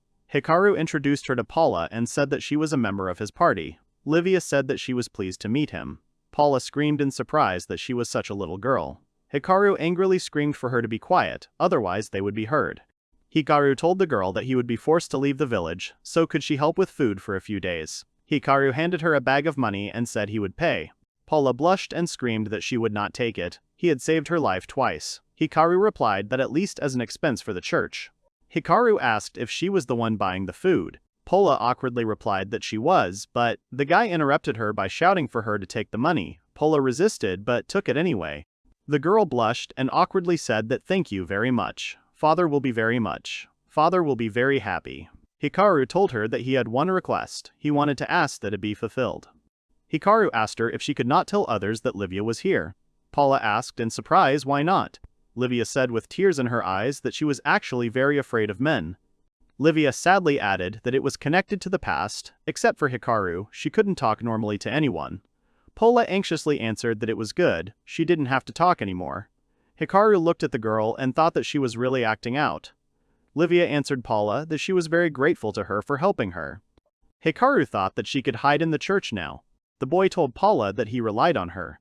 The girl confidently replied that yes, he could trust her. Someone shouted loudly that the scouts had returned. Paula ran towards the crowd. The girl shouted that she would step away for a minute. Hikaru nodded his head in agreement. Sarah told the people that the enemies were targeting Monarch, about 100 in number. More than half were a branch man, a leaf monster, a forest bat, and a wandering bee. The boy put his hand on his friend's shoulder and said that it would be easy. Hikaru watched the entire conversation. He thought that it was true that the named monsters were only GNF rank. The guy continued to reason that this is the case if there are many of them and one enemy. If there are more monsters, then it is already dangerous. Sarah told the people that there was a small basilisk and a wooden bat left. The girl added that there was a torrent and a lost man. The guy with the bandage said in horror that it turns out there is a D rank too. If there are dozens of them, it will be difficult. A man with a bandage on his eye approached them and confidently said that everything will be fine. They'll take them. Solace told him she planned to take the torrent and the lost man. The man yelled at her to give them the job. He didn't know if they were B or C ranks, they could handle this one themselves. The Wild Horn party will take on this task. The men began to leave. Pia screamed angrily, how dare they talk to Solace like that? Paula asked anxiously what they would do. Solace replied that they would go too. Solace added that the villagers would be left with them then. They would be calmer with them. Paula said that she understood. The girl saw off the group of heroes. Paula told her friends they had to go. Pia remained motionless. Paula told her they had to go. Pia said it was just a nightmare. She asked Paula if she didn't think men were really that stupid. Paula said maybe some were, but not all. Pia asked what she was talking about, her Hikaru, what she saw in that pretty face. Paula screamed angrily that he had saved them. Pia answered that he was strange. Then with the goblins he came out of nowhere, and he dealt with everyone so easily. Pia added that she had done the same thing that time. She asked how he could enter a room that was on fire. Maybe he wasn't an adventurer after all, and they should be wary of him. Paula wanted to answer harshly, but Priscilla screamed at them to stop. Priscilla came between them and asked if they were going to fight over someone. Paula said sadly that she was asking for forgiveness. Pia said that she knew. Priscilla said that was good, they should get down to business. Paula said that yes, she was right. Hikaru and Livia watched as the three girls headed to the village. The boy smirked and said that they didn't like him. Livia yelled angrily that it was so rude. She didn't like her at all. Hikaru laughed awkwardly. The boy said that it was time for them to go too. The men fought with different monsters. The leader shouted to his man that he trusted the big monster to him. The man used the flame wall spell. The leader laughed loudly and said that they were such weaklings, but he would save up some money from these monsters. Hikaru and Livia sat on the grass and watched the adventurers. The men were killing monsters and laughing happily. The leader told his men that they should move on. Everyone agreed. Hikaru said with a smile that it was interesting. They could watch them for a while. Livia asked the boy with interest if the adventurers would be able to defeat everyone. Hikaru thought about it and replied that the problem was just beginning. He pointed his finger at a man running out of the forest screaming. The man shouted loudly that they had to run. They were attacked by a torrent, a huge tree with eyes. The monster began to attack people and quickly defeat them. The leader asked them why they couldn't figure it out. He told his friend to use magic. Livia asked if they could handle it. Hikaru said probably not.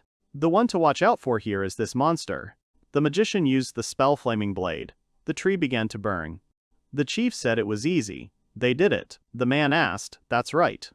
The tree took the form of a man and grabbed the man. He raised it to his mouth, but someone shot him in the arm. It was Sarah. She asked with a smile that they couldn't do it without their help. She added that it was good that they arrived on time. The girl approached the gang leader. The man angrily said that it was bad luck that they were the ones who saved them. The girl told him that their fighting style was purely for show. At this rate, his comrades would die. Sarika stood in front of the men and protected them with magic. Saikyou began to defeat the monsters with his sword, and Shufi began to heal the wounded. The leader shouted that they had come here on a mission. They had done nothing wrong. Sarah answered with a smile that, of course, if they successfully complete the task. The leader asked through clenched teeth what happened to the lost man. The girl answered that she shot an arrow at him and he went away. Sarah looked at the forest and asked that this was the end of the first stage of their monster-slaying mission. The men were searching the forest for magical fossils.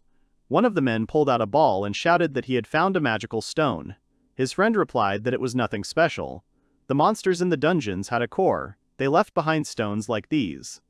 The man shouted joyfully that they would gather them all.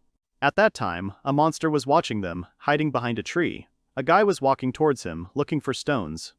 The guy started digging in the ground when he heard a scream. He screamed in shock. What was happening? The scream stopped and he said, did he imagine it? Hikaru defeated this monster so that it wouldn't hurt anyone. He said that it wasn't mimicry, but rather a blockage of perception. Got caught in life detection and magic detection. Hikaru added with a smile that this is what D-rank monsters are like. He picked up the magic stone that the monster dropped. Hikaru put it in his pants pocket. Hikaru said that the number of enemies had increased. He headed into the depths of the forest, saying that it was time for him to get to work, and that he would try to complete it as quickly as possible. Hikaru entered the dungeon. He raised his head up, and said that it was already night outside, but it was as bright as day here. He thought that this was the influence of the dungeon. The guy happily thought that he was now in the dungeon, his very first trip. Hikaru started walking forward saying that the wall was translucent, and therefore the perspective was crazy. The guy added that this is the reason why the dungeon is called mysterious. Hikaru heard a noise and saw 3 small basilisks running around the dungeon. He hid and waited for them. Hikaru took out a knife and thought that this was just what he needed. He would try it. Its throwing attack was Z. To use it, you had to throw the knife. He threw the knife and it hit the basilisk's eye. The monster fell and died. The other basilisks began to run away screaming. Hikaru was surprised to think that he had killed it in one go. If you attack an enemy and he doesn't notice it, the attack will immediately become fatal. If the attack was made unnoticed in relation to the flying object, the enemy will be instantly killed. He knelt down. The boy said that because of the throw and muscle mass, the attack was strong. Hikaru thought that there was something else he wanted to try. He confidently said that everything was still ahead. Pola listened to the conversation of people. The man said that the monsters had appeared again. His friend answered angrily that he was serious. He thought that he could rest. Pola went to her friends. Priscilla asked her what had happened. The girl replied that they did not think the monsters were becoming more persistent. Pia replied that they did, but that there were 4 eastern stars, and everything would be fine. Paula said that if this continued, things would get tough.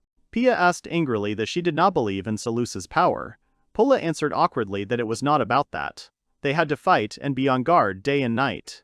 This could not go on forever. Pia shook her head and said she was right. Pola said they were holding out for now, but she still thought it would be better for everyone to evacuate. Pia said she would agree with her words about the situation. Pia saw a man and told her friends that her father was there.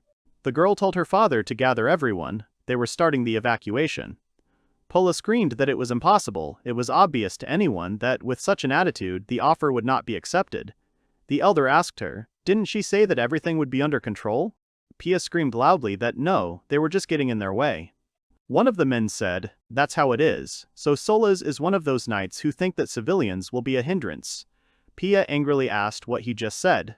Pola covered herself with her friend and shouted at the headman that everything was wrong. The man said that they don't know when it will end, and whether they can fight forever. He added that if they destroy monsters, they can get money, then they should call adventurers for this task. Pola answered that no one is responding. The village chief understands this very well. The man replied that yes, of course, he understood, but that did not mean that they could abandon their gardens, which their ancestors and they themselves had tended. The elder left, saying that he would stay here. He had nowhere to go. Pola looked sadly after him and thought that even in such a situation he chose to stay. She looked at the other people and continued to reason that the others also realized that staying here would be condemning themselves to death. Even if they ran away now, they would be left without money and would come to the same end. The girl added that this was why the village chief did not tell them to leave. It's the same as if he told them all to die here, and even knowing that, Pia said loudly that something was wrong with them. He started to speak badly about Solace. Personally, she refuses to die here. Pola grabbed her friend by the sleeve. She asked loudly why he was saying that. Pia screamed that she was in pain. Pola asked that the girl understand that her father was suffering. She looked at her in surprise. Paula screamed that the Pia she knew had always been good to her father and knew what work meant to him. Pia said her friend's name in shock. Paula cried and said that they must not give up. They must now, as adventurers, think of a way out of the situation to protect their people. Priscilla put her hand on Paula. The girl screamed loudly that she was asking for forgiveness. Paula started running away, screaming that she would go and calm down. Pia tried to stop her, but her friend didn't listen to her. Paula was crying in her room. She wondered what she was doing. After all, she herself asked Pia to persuade the headman. The girl continued to reason that she was guilty of not predicting Pia's behavior, and even yelling at her. Paula sadly said that it was simply terrible. She heard someone knock on the door. He shouted that breakfast was ready, time to go down to the dining room. Paula thought that she should take the food to Livia. The girl shouted that she would be there in a moment. She left the room and saw a man. The girl awkwardly said that nothing had happened, everything was fine. The man answered that he understood everything, he wanted her to listen to him. Paula asked what he wanted to tell her. The man said that she was born in this village and trained as a pastor. He did not want to pressure her, but he wanted to know something personal. The man asked that she had matured a lot since leaving the village, she had met someone special. Paula blushed and cried out in embarrassment. What did he mean? The man was right. He was afraid that she would change for the worse, but he was glad that she had met the right man. The girl blushed and called him father. The man started to leave with Paula. He said with a smile that now they should go and eat. The tomato soup was getting cold. The girl smiled happily. Sarah fell on the mattress in the tent. She screamed loudly that she was very tired and wanted to sleep. Sarika told the sad girl how it was to want to sleep. She had been on duty for 3 nights in a row. Sarah mumbled that she had overexerted herself, but she was scared.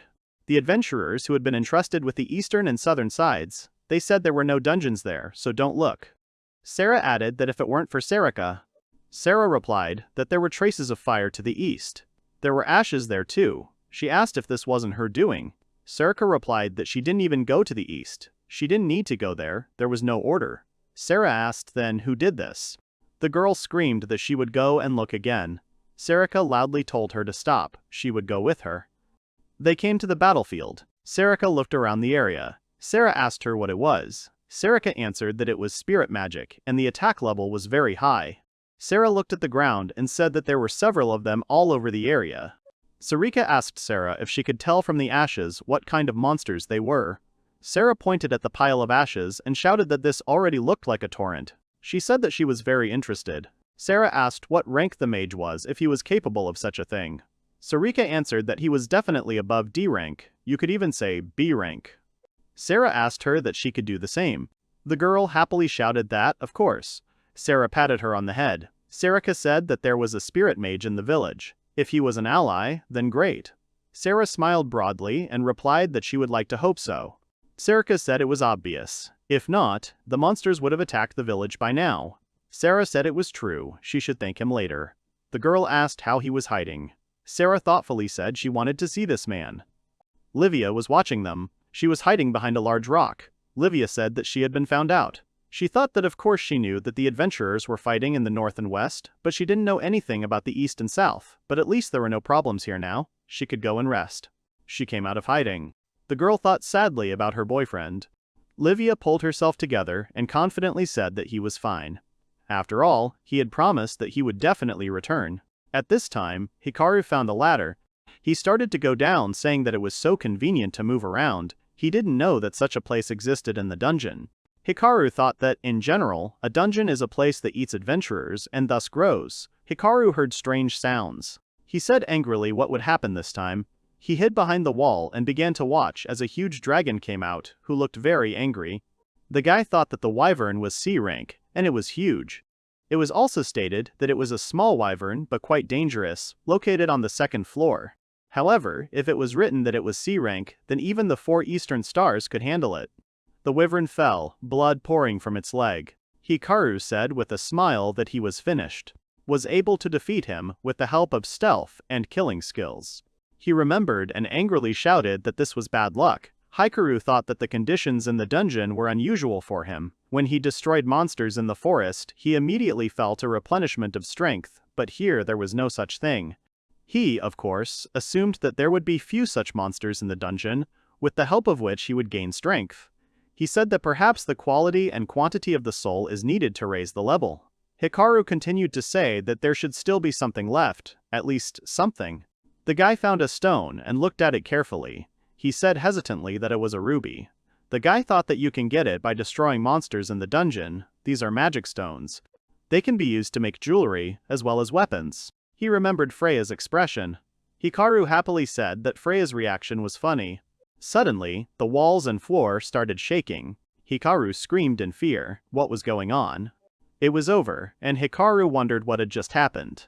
If they were monsters, they weren't C rank. He went towards Minerka, but Livia was there now. Hikaru ran towards the exit, thinking that he had to make people laugh, or it would be too late. However, was it true that if he defeated the dungeon boss, all the monsters would disappear? The action moves to the village. The girl sleeps peacefully in her bed. A strong wind arose in the village, and the monster roared loudly. Everyone stared at him in shock. Livia came out of the house and loudly asked what the noise was. She saw a huge monster with wings. Hikaru shone the flashlight on the passage. He said that it was a staircase. The guy thought that it was the 5th floor. Without lighting, he could not go further. Hikaru scratched his head and said, "Who said that there are only 5 floors here?" He looked at his stats and thoughtfully said that there were only 3 points left. The guy thought that rank C was a wyvern. He had defeated all the monsters he had encountered along the way. Rank C was an executioner, but he didn't know what the future held for him. Hikaru said that safety is paramount. It would be better to activate these 2 points. The guy started to go down the stairs, saying that it was time for him to go down. The guy said that, by the way, isn't the dungeon a place where he has to go through various tests in the form of riddles in order to move on? Hikaru stopped in front of 2 different caves. He said that it was just a normal labyrinth. By defeating monsters, he would get gems. The guy added with a smile that he, as an adventurer, should try. He saw a light at the end of the stairs and began to quickly descend. Hikaru asked in surprise that there was electricity here. The guy entered the room. Hikaru thought the ceiling was the same as the 1st floor, but why was it light here? After all, there was no light at all on the 5th floor. Hikaru turned his head and saw a large dragon sleeping. He started to approach with the thought that it really was a dragon, and also that it was actually the boss of the dungeon. The dragon opened his eyes and loudly asked who he was. He roared like a dragon and the guy flew back and hit the wall. He got up and thought that he did it just with his voice, and he could still talk. The guy thought in shock that no, what was more important was how he found out about him. Could it be that hiding wasn't working? Hikaru exhaled and thought that he needed to calm down, to be cool. If he lost his cool, he wouldn't be able to handle hiding. The guy hid and thought that everything was fine. He couldn't see him. Then why did he shout? Is it really intuition? If so, then he has it at the highest level, but for now he has lost sight of it.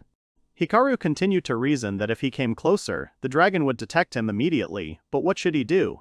The boy thought in surprise that he had a plan. The boy used a magic detection spell. Hikaru saw hundreds of threads in front of the dragon. He thought, that's what it was. If he touched a thread, it would react immediately. In that case, he will die immediately. Hikaru continued to reason that the blocking of magic is 4. If it changes to 5, will there be an effect? Although, even if it is a thread of magic, it does not mean that it is for its detection. The guy added that perhaps even just life or thread is emphasized on completely different criteria. The dragon raised his head up. Hikaru followed his gaze. There was a large hole in the ceiling. The dragon in the village spread its wings. Solace screamed loudly that he would attack. Everyone take cover. The dragon screamed loudly. Solace asked her friends if they were okay. Sarika said they were fine. Sarah, with tears in her eyes, screamed that her ears hurt. Solace shouted that those who were conscious could be divided into groups to help. The man with the bandage asked what would happen to her. The girl answered that they would detain him. The man shouted that he understood everything. The dragon said that this was the decision she had made. She asked the dragon how he spoke to them. The monster answered that he was able to speak even in the language of people. The dragon told her that she was mistaken if she thought he would pity her. Solace asked that he was a dungeon monster. However, there was no dragon nest nearby. No one had seen him. The dragon replied that it was like this. He was a white dragon, the strongest of dragons. And of course, there was also a black dragon. Solace thought that meant another one would show up. The dragon asked that she would not attack. Her sword was just a decoration. Solace answered that it would not. This sword had felt the blood of many dragons. The dragon answered that they would see. Solace yelled to her friend that they were using Plan B. Sarika yelled that she understood. Sarah replied that she. Okay. The girls started running away. Solace pulled out her sword. With her weapon, she deflected the dragon's flames. The people screamed in shock as they were struck by Solace's power. The dragon said that this sword, Solace replied, that she had already said that the blood of the dragon was not new to this sword. This weapon is a blade of white ray. One of the men shouted that he had never seen anything like it. His friend replied that she had used it before. The man shouted that those swords were for small sacrifices. He added that if we were to talk about the 4 eastern stars, then of course they corresponded to a weapon called the blade of the white ray. So she will fight with all her might. His friend asked what made him so dangerous. The man replied that they say about this sword that it can cut through anything. Such things do not fall into the hands of just anyone. Solace exhaled and thought that she had to figure out how to get out of this. She could cut the fire, but it was unknown how far it would reach. She had to save time so that there would be as little damage as possible. The girl continued to reason that she would not win by fighting him directly. Here, one must keep one's distance. Solace asked the dragon what had happened. She said that if he thought that was all, she could show something else interesting. The dragon replied that this was how it was. She wanted to detain him. At that time, people were hiding in their homes. The monster said that of course he knew she was capable of more, but he was not a fool to fall for her tricks. Solace screamed angrily at him to stop. The dragon released a column of fire into the house where the people were. They began to scream loudly. The monster said that he was very interested in watching this. Solace looked at him angrily. She screamed that he shouldn't do that. They kill living creatures when they need food. But to do it for your own amusement is disgusting. The monster replied that she was wrong. For him, they are not even living beings. His purpose is to kill people. He was freed and set free, that's why he came here. The dragon was destroying another house. Solace screamed at him to stop. She thought that the monster only aimed to destroy people. All she can do is fight. She continued to angrily reason that she would draw his attention to herself. She will show him that there is a man standing before him who can defeat him, and she will do it. Solace began to approach her. The dragon said that if she had already decided to attack, so be it, he would become her opponent. The monster released a column of fire at her. Solace blocked the blow with her sword. They began a fierce struggle. The girl deals another blow to the enemy. The dragon freezes for a second. Then his heart-rending roar is heard in the air. Solace said that she was able to cut off the dragon's hand. The girl looked at the dragon and thought that she had underestimated the dragon's scales. The next blow would be heavy. The dragon angrily told the girl that he would not forgive her for this. Solace smiled and thought she had gotten his attention. Plan B meant retreat. The rest of us helped the others evacuate. Solace took a fighting stance and thought that all she could do was stall for time. Pia stood with all the people from the village. She joyfully shouted to Paula that she was safe. Pia told her father that she was leaving everything to him. The man asked what that meant. The girl confidently shouted that she would fight Solace and they would defeat the dragon. The father shook his head and said that defeat the dragon, what nonsense she was talking. Pia screamed that he was delirious right now. The girl continued to scream that Solace was the team leader, she could handle him. Sarah came up to her and said that most likely not. Tia asked worriedly what Solace was doing now. Sarah said that she chose to retreat so that they would have more time to escape. Tai said sadly, "What is it?" Sarah laughed and said that they are people too, and now she went to help Solace in the fight. The man on the tower rang the bell and shouted that there was an emergency. The man shouted that monsters were attacking the village. Sarah grabbed her head and said angrily that this was bad luck. She started running away, screaming for everyone to go away. Finally, she shouted for them to hurry. Father sat down on the grass and exhaled tiredly. He said that he did not think that the monsters would attack at the same time as the dragon. Pia asked what he was sitting, and the others too. The men were sitting next to their father. The girl angrily asked that they hadn't heard what Sarah had told them. The father loudly answered that they wouldn't run away. Pia screamed loudly that she didn't understand what he was talking about. Is that why Solace was fighting now? Father replied that he had already said that, they would all end up dead anyway. He added that then their place of death is here, they have to be here. If Pia wants to run, they are not holding her. Father loudly told her to go already. Pia clenched her fist and screamed angrily. Okay, she would do it. She will help Solace because she can't just leave everything like that, and her father is actually just a coward. Her father looked after her in shock. Paula sat down next to the man and said that Pia was probably crying. The man replied that he thought so too. She hadn't changed. The father added that since childhood, when they argued, she would scream that he was a fool and then run away. After that, she would not talk to him for 3 days and be offended. The man turned to the girl. The man began to cry and asked Paula if she could catch up with her and run away with her. Today would be their end, but they did not want to leave their village. The father smiled sadly and said that Pia would most likely not speak to her again. After all, 3 days had to pass since the quarrel. Paula looked at the man carefully and rose from the grass. She told the elder and the others to listen carefully. Paula said that this morning Pia had told them to run away, but they had not agreed and had not listened. The girl continued to say that, saying that they knew how to grow tomatoes and that they had nothing to do in another place where there would be no garden. Then her father told her that they could only be themselves in the end. Her father nodded his head in agreement. The elder replied that it was all true, they were not capable of anything else. Paula asked what that meant, that one could think in another direction. Paula shouted loudly that the place where they lived was Menark. Everyone looked at the girl in surprise. The elder asked with interest what she meant. The girl screamed that Menark is not Menark because he is here. Long ago, there was a forest here, but they made it a place for growing food. Paula continued to shout that wherever they went, they would remain themselves. The place where they were was Menark they. The elder could not believe her words. Paula asked loudly that they couldn't do the same thing somewhere else. After all, everyone in their village already knew how to grow tomatoes. The girl continued shouting that if there was no garden, they could create one, just like their ancestors had done.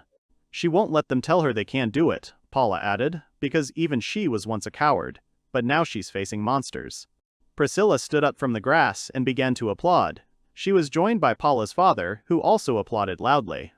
The man said that, after all, how children grow up so fast. He thought she was still a child. The man asked that, after her words, they could not sit idly by. The villagers began to look at each other to see what the others thought. The elder stood up and said that if they all died, why not try? The elder told Paula that her words had reached them. It is not the land that builds a village, but the people who live on that land. Paula replied that her father had once told her these words, how long ago that had been. The elder stroked the girl and said with a smile that he did not think that she would make him remember them. The girl asked what it meant. The man interrupted her and said that yes. The man turned to the villagers and shouted loudly for them to listen to him. They are starting to move now. They are letting the women and children through first. He continued shouting for the men to split up and help the others, and now they are starting. Hikaru looked at the dragon, who didn't notice him because of the spell. The boy thought about what to do. Returning to the 5th floor and coming here again was not an option. It would be better to retreat then. Maybe he should run away. He continued to reason that he promised her that he would return if he realized that not everything was guaranteed. The boy opened the characteristics and thought that he was asking for forgiveness from Livia. Hikaru thought that he couldn't run away now, he had to check something. There are threads only at the entrance and then there is space. If possible, you just need to not touch them. The guy began to carefully make his way between the threads. He thought that he could balance a maximum of 20. If such stability already exists on one, then what will happen to 20? Hikaru carefully jumped to safe areas. The boy crouched and thought tiredly that it was the dragon who owned the dungeon. He continued to reason that the monsters of this dungeon were easy to defeat, using the method of finding the center of concentration of their magic. Therefore, he dealt with them in one blow. The guy walked up to the dragon and started scanning it. He thought he had to find its weak point. It had to be somewhere on top, and in the center, Hikaru saw the weak points. He thought happily that it was the brain and heart, but magic also flowed in the neck. Even if you try to attack, it will only be here. Hikaru struck the dragon's neck, causing it to roar loudly in pain. The boy was thrown back by the force of the roar. He fell to the ground and groaned in pain. The dragon angrily asked him how he dared to do such a thing. Hikaru thought the monster had hit his eardrum. The dragon started aiming towards Hikaru, who had touched the threads. He thought angrily that this was bad luck. The dragon fired, but the boy managed to move away from the place where the dragon felt him. The monster asked that he felt his presence, but where is he? Hikaru thought, is this possible? He touched himself to check that everything was okay. The guy thought that the bones were okay, the main thing, nothing was broken.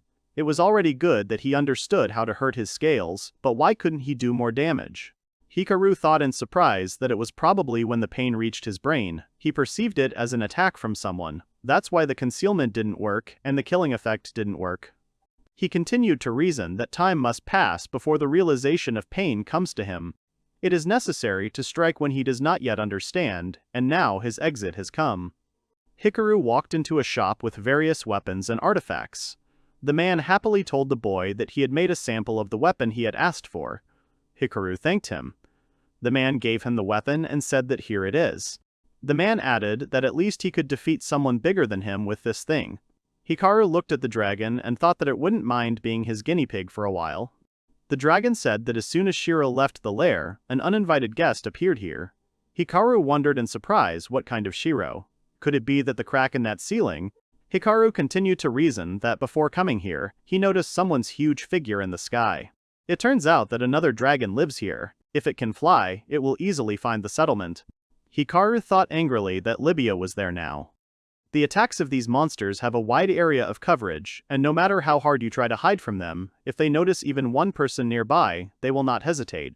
The boy approached the dragon with a knife and thought that he was using magical stealth. Its main target is the heart.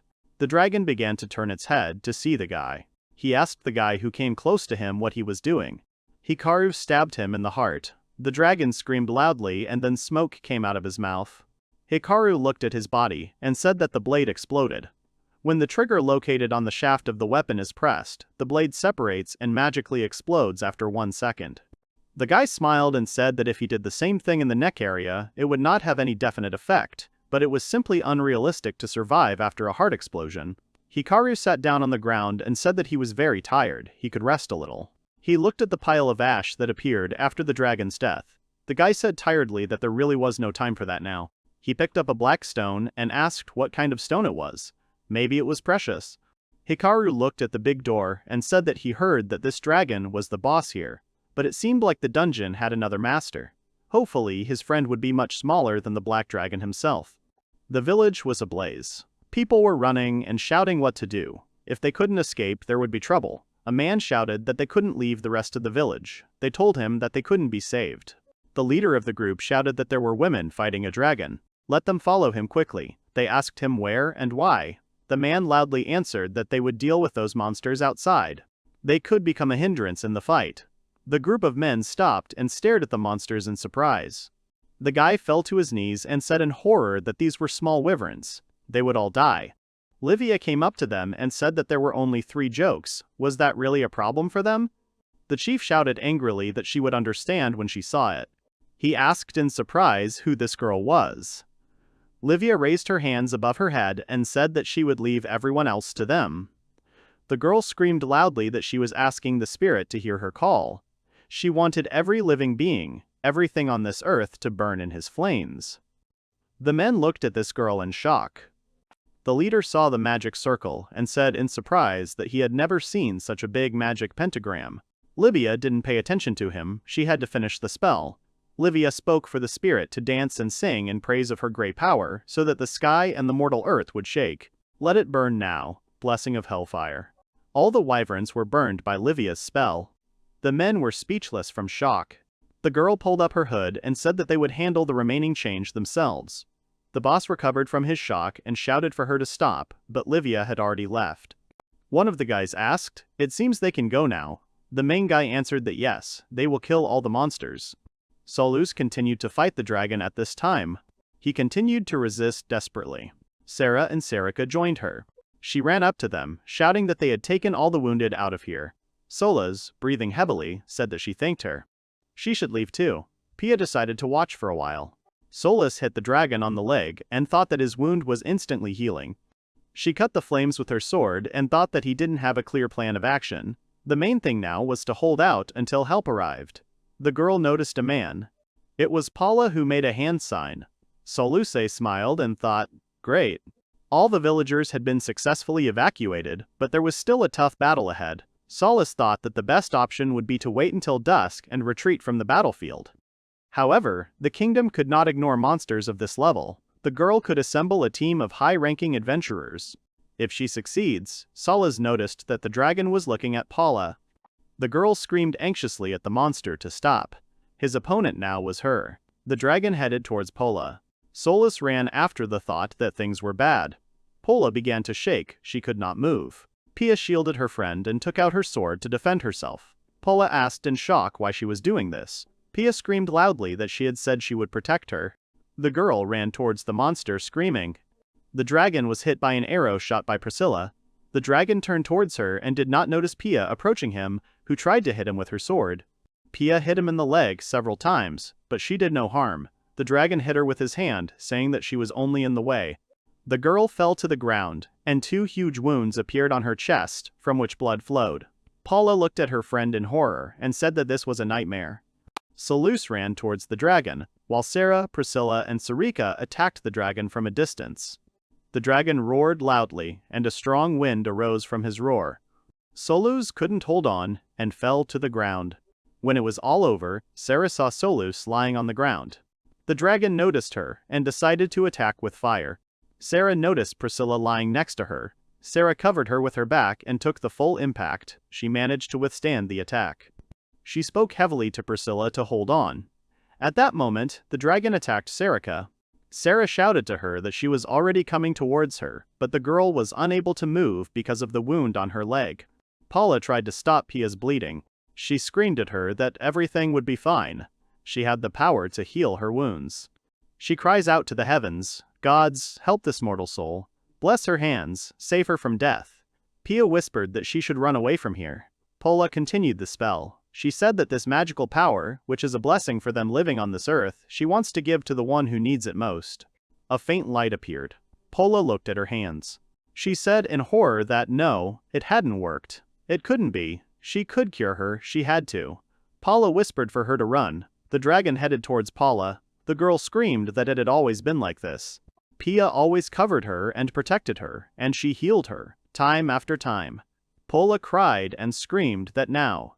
Pia reached out her hand and whispered that she was her best friend. Paula grabbed the girl's hand and screamed that, of course.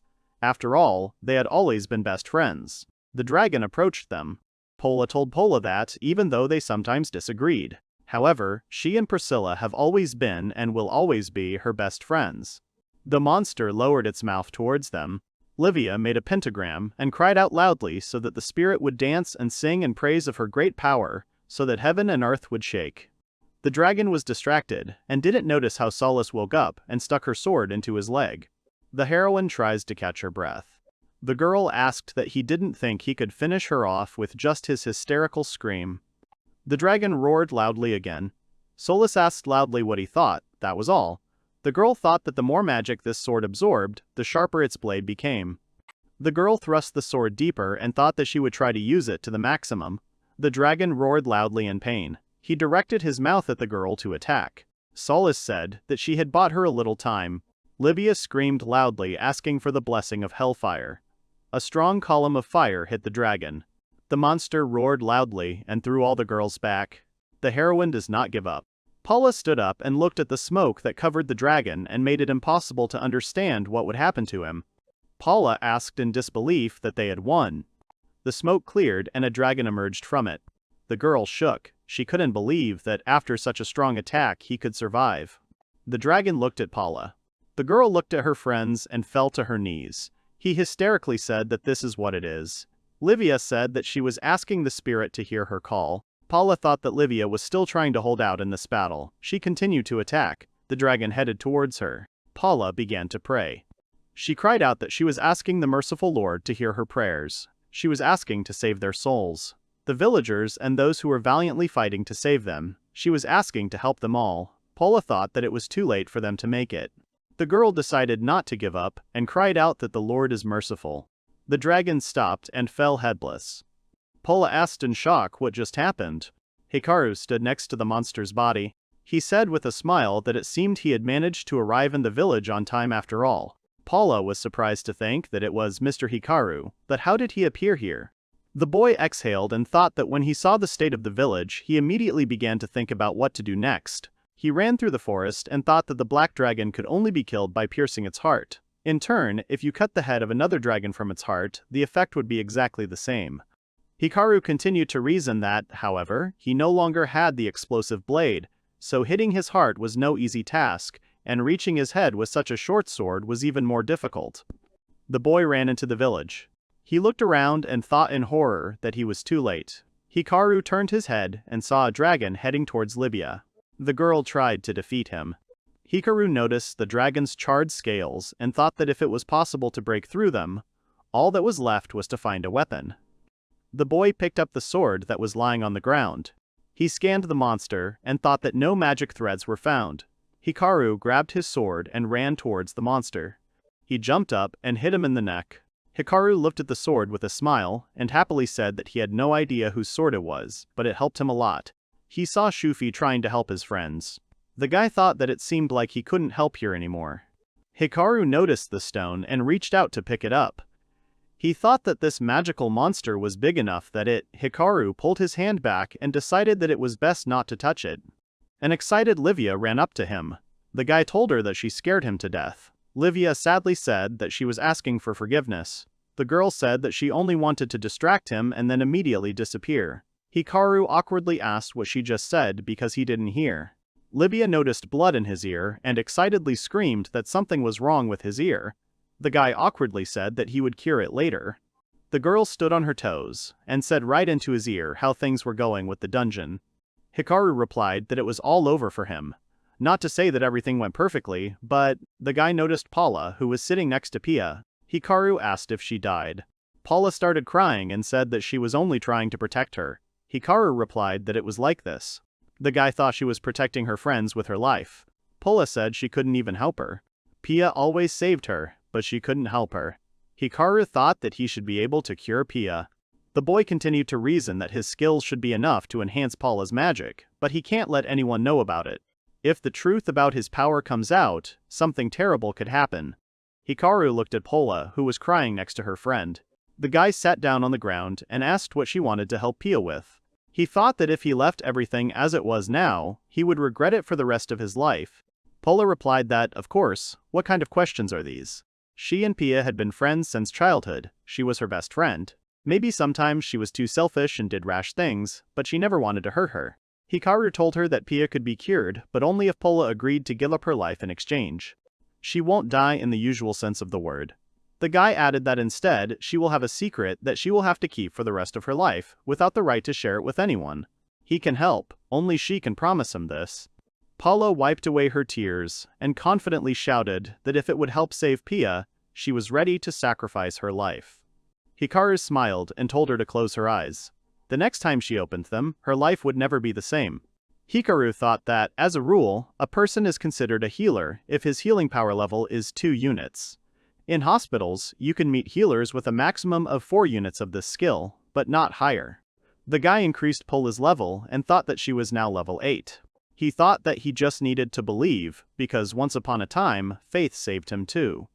Paula beamed, and Hikaru thought that he understood Livia's feelings, but they had to believe in Paula. Hikaru continued to reason that she wanted to save her friend so much that she sacrificed her own life. Her intentions were pure. He will believe in Paula just as he once believed in Livia. Hikaru added that she was willing to give herself up in exchange for a falsely accused innocent man. Paula placed her hands on Paula's body, which began to glow. Hikaru thought that 8 units should be enough. Pia's wounds were completely healed. Paula swayed a little and the guy grabbed her. He said that it seemed she had overdone it a bit, and that was why the magic had ricocheted. Paula replied that he had told her to try her best, but even so, Pia... The girl lay motionless, when suddenly she began to breathe. Paula joyfully cried out that she was completely cured. Hikaru replied that that was great. Paula hugged the guy and screamed that she was very grateful to him. They fell to the ground together. Hikaru screamed loudly that he was in pain and that he should let go. The guy added that he was also hurt, by the way. Paula jumped away from him and screamed that she was asking for forgiveness. Hikaru stood up and said that one way or another, she had to promise not to tell anyone about this power. Paula replied that she could cure him too. The guy asked if she had any mana left. She answered loudly that she could handle it. The girl put her hands on Hikaru's back. The guy looked at his hands and thought, wow, he's almost completely recovered. Paula said tiredly that she thanked him very much. She fainted. The girl fell on Pia's chest.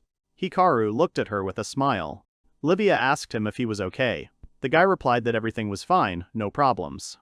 Hikaru added that he thought there was a problem, he just wanted to believe in the best, and it happened. Livia confidently answered him so that he knew that she respected his choice. The guy said that he thanked her very much for that. Hikaru awkwardly told Livia that, about the problems, there was one. The girl asked with interest what the problem was. Livia asked what he meant by that he had failed to defeat the dungeon master, so he was here now. Hikaru replied that it could be said that way. The dungeon was guarded by a huge white dragon, as tall as a 6-story building. The guy added that there was also a second dragon like that, but a black one. Livia screamed loudly that she understood, so they were taking Polo with them, they would definitely need a healer. Hikaru said no, the black dragon had already been killed.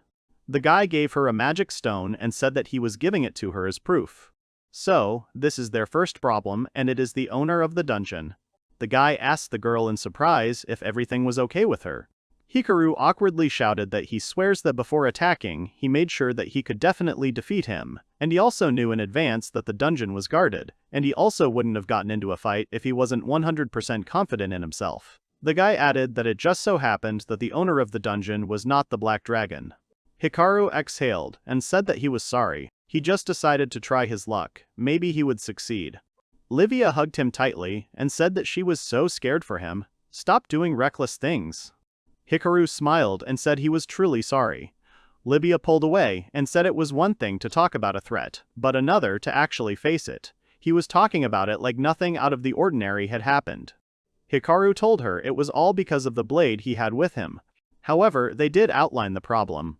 To solve it, they needed someone who had the curse of the saints. The girl asked what kind of saints. Sarah ran up to Solace, saying that she had managed to reach the entrance to the dungeon and inspect it. No traces of the monster had been found, and the sky was clear. It was quite possible that it was already dead. Solace asked what she meant by the dungeon master. Sarah replied that yes, him. When a dungeon keeper dies, the dungeon itself dies with them. It is entirely possible that the master of this one is either dead or has abandoned it. Solace asked how likely it was that he had abandoned it. Sarah replied that she would say the chances were 0, but based on her experience, that was unlikely. Solace asked what that meant. Someone had killed the owner. Before Sarah could answer, the elder stepped forward. The man said that if the dungeon was cleared, then it would only be a joy to us. The elder said that he didn't even know how to thank her for such a service. Solace interrupted him and replied that it wasn't worth it. The village was destroyed anyway. He said that she should know that there is always good fortune behind misfortune. At least the crops were not damaged, and if there was a harvest, they would be able to rebuild the village. The elder added that at such times, preserving the crops becomes more important than preserving the house, and the only thing more important than the crops is the lives of people. The man thought that, however, there were still quite a few victims. They were not ready for such a large-scale battle, and therefore there was no way to save the villagers. The elder told Solace that, as far as he knew, she and the army had not come here on behalf of the guild. The girl replied that this was true. The man handed her the magic stone. He asked if she could accept this small gift. Solace replied that she could not. The man asked if her refusal was due to the appearance of that mysterious robed sorceress girl. The elder added that he believed she had reasons for hiding her identity. Even if that were the case, they were still heroes who fought bravely against the white dragon. The man asked that they did not think that the 4 stars of the east did not deserve this gift. Solace took the stone and replied that she had another idea for this magical item. The girl said with a smile that they would sell the ball and split the proceeds equally. Half for them and the other half would be given to the restoration of the village. Solace says that the girl in the cloak fought valiantly for the village, and it is right to use this reward for the benefit of the locals. The girl asked that the girl would be happy to see this. They will make sure that the money received equally serves for the benefit of the disadvantaged, deprived of family and shelter. The elder bowed and said that he thanked them again. Sarika said angrily that her robe had burned. Shufi laughed and asked with a smile that at least she had saved people. Was that the main thing? Sura asked what they would do now. Solace answered that she would hunt monsters for a couple of days and then return to the capital. Sarah agreed. The girl added that it would be nice to take a rest first. Solace said that she agreed. They needed sleep. Sarah wished everyone a good night with a smile. Solace looked at the fire and said who was the mysterious girl in the robe. The girl thought that she also saw a guy heading to this village. I wonder where he disappeared to, very curious. Maybe they are missing something. The girl said that nothing could be done about it for now. Livia and Hikaru were climbing a ladder up a tall tree. The girl asked if this was the shortest way. Hikaru said yes, he found it when he was leaving the dungeon. They finally entered the dungeon. Hikaru asked if she was okay. The girl said yes, her arms were just tired. The guy told her that they would start going down from here. The couple walked deeper into the dungeon. They entered the room. Livia began to examine everything with interest. The girl saw mountains of ash. Livia thought it was true. He had defeated the dragon himself. Hikaru came to the door and said that it was here. The girl screamed that she was coming. They entered a small room. There was a monster under the blanket. Livia asked if it was the dungeon master. The guy answered that it was. When he came here, he was sitting in the corner of the room and shaking with fear. Hikaru added that he wanted to try to talk to him, but when he got closer, he immediately attacked him. So they had to rein him in. Livia replied that this was how it was. The guy went to the next door and said that the same problem was waiting for them ahead. He opened the door and said that they needed to go there. Livia looked in horror at the stairs that led into the darkness. Hikaru took her hand and smiled reassuringly. They went down the stairs. The monster told them that he had returned quickly. Livia asked loudly what it was. The guy said that here they were, and as it turned out, the dungeon master was not afraid of him at all. She can meet a fire dragon. The monster looked at them carefully. When Hikaru first went there, he was attacked by a monster. He killed him easily and left him on the ground. The guy thought angrily, what kind of nonsense is going on here? This guy is clearly not himself. The ceiling started to crumble a little. Hikaru thought something was wrong with the dungeon, it was losing power. He looked at the monster, and thought that this lizard was the master of the dungeon. Hikaru continued to reason that he looked so scared when he came. The guy opened the next door and saw a staircase. He thought there was a passage there. He turned on the lights and started to go down.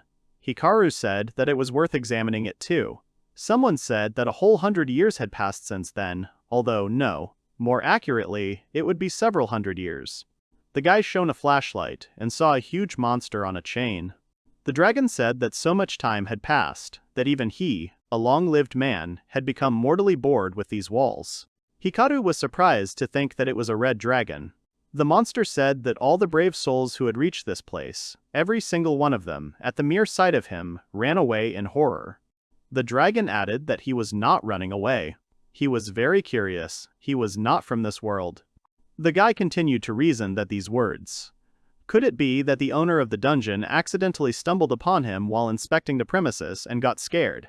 Hikaru added that, over time, simple fear grew into permanent panic, and then he decided to close access to this part of the dungeon. The guy asked who did this to him. The dragon replied that he was asking to break his chains. If he did so, he would be free to ask him for anything he wanted. Be it a rare weapon or treasure ores, he could use any of his whims. The monster added that, however, only one whose heart was touched by the divine blessing could free him from his heavy shackles. Hikaru tried to grab the chain, but his hand went through the metal. He was surprised to think that they were not material. Paula could become a holy man. Hikaru told the dragon that he needed to consult Livia about this. The boy told the girl that it was something like this. The dragon told him that he had returned after all, and if so, could the unfortunate man hope for his help? He told her that he believed that divine blessing, in this case, meant karma points, also known as holy points, that were displayed on her profile next to her skills.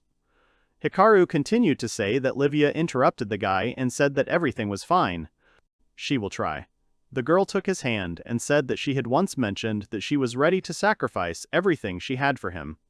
Livia added with a smile that he could use her skills as he wanted, she wouldn't say a word. Hikaru blushed and looked at her in surprise. Livia smiled widely, and Hikaru gave her his smile in return. The guy awkwardly said that he was very grateful to her for this. He opened Livia's characteristics. Hikaru thought that her karma level had increased to rank 5. He would start by unlocking willpower. Then he would do the same thing with the Holy Faith skill, and finally unlock holiness. The guy happily said that he found it. Hikaru thought that if, after all these manipulations, the mark of divine blessing still did not appear, then he would have to ask for help from Paula, whose holiness level was already higher than 4. Hikaru asked Livia to show him her card. The girl gave him her card. Hikaru told the dragon that she had been given a divine blessing from a single pantheon of gods, and given the status of a priestess. He asked the monster if this would be okay. The dragon replied that it was worth a try. They had no choice anyway. Hikaru asked the girl that since he agreed to try, maybe she could read the spell.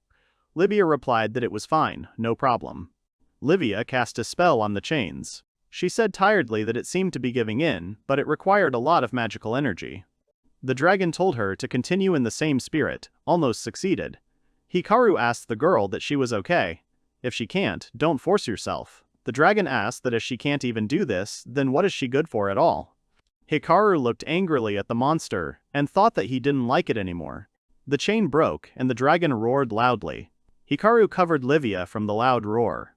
The monster cried out happily that they did it. The human cubs did it. Hikaru worriedly asked the girl if she was sure everything was okay. The dragon cried out loudly that it was begging her. There was only one chain left. Livia smiled and said that she could handle it. The dragon happily said that he already felt free. Hurry up. Hikaru angrily told him to shut up.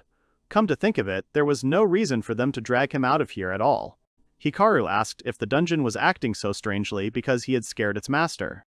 The dragon replied that he had not tried to scare it. He had mysteriously appeared before him. The dragon asked if he had been so scared that the dungeon had also started going crazy. Hikaru exhaled angrily and told Livia that the dragon seemed to be fine here. He could do without freedom. They could leave. The monster screamed that no, they shouldn't leave. The monster asked why they were doing this to him. Hikaru screamed that because of people like him, hundreds of innocent people had suffered. The guy added that there were many dead among them. The dragon replied that it was so, however, he had never tried to intimidate the current master of the dungeon intentionally. The monster continued to say that he had made the decision to come down here himself, and had chosen to be afraid of his own free will. Besides, no one forces people to build settlements right next to their habitats. The dragon added that if they do settle nearby, they consciously take this risk. He promises them that as soon as he leaves here, he will immediately begin to exterminate those who dare to do evil. The monster said that by doing so, he could protect thousands of human children from certain death. She said that as long as he was here, the dungeon would continue to behave restlessly, and sooner or later, it would lead to some tragedy. Personally, she sincerely believed that he would not harm anyone. Hikaru shouted loudly that it was okay, but no nonsense. If she felt that she was not strong enough, it was better to stop. No matter how long it took, she was more important. The guy asked her if she would try to remove the shackles. Livia answered loudly that she would try. The girl began to try to remove the chains from the dragon again, but she quickly got tired. Hikaru thought that Pola's help wouldn't hurt them right now. He was still not sure if he could trust her completely. The chain broke into 2 pieces. Livia said tiredly that this was the 4th. The dragon told her to step back. She's done enough already. The monster broke the remaining chains and flew into the air. The dragon said happily that finally someone was able to break these lousy chains. The dragon fired a beam at the ceiling, which pierced it and burst out. Everyone watches in amazement. There is so much light that it can be seen even in the mountains. Solace ran out of the tent and asked in horror what kind of light it was. The man who was patrolling the area responded in shock that the pillar of light was coming from there. The old man watched the light from his window. He said that it seemed to be coming from the direction of the village of Manelka, but what could be shining so brightly there? He continued to reason that it was so bright that it could be seen from such a great distance. He was very interested in what was going on in this village.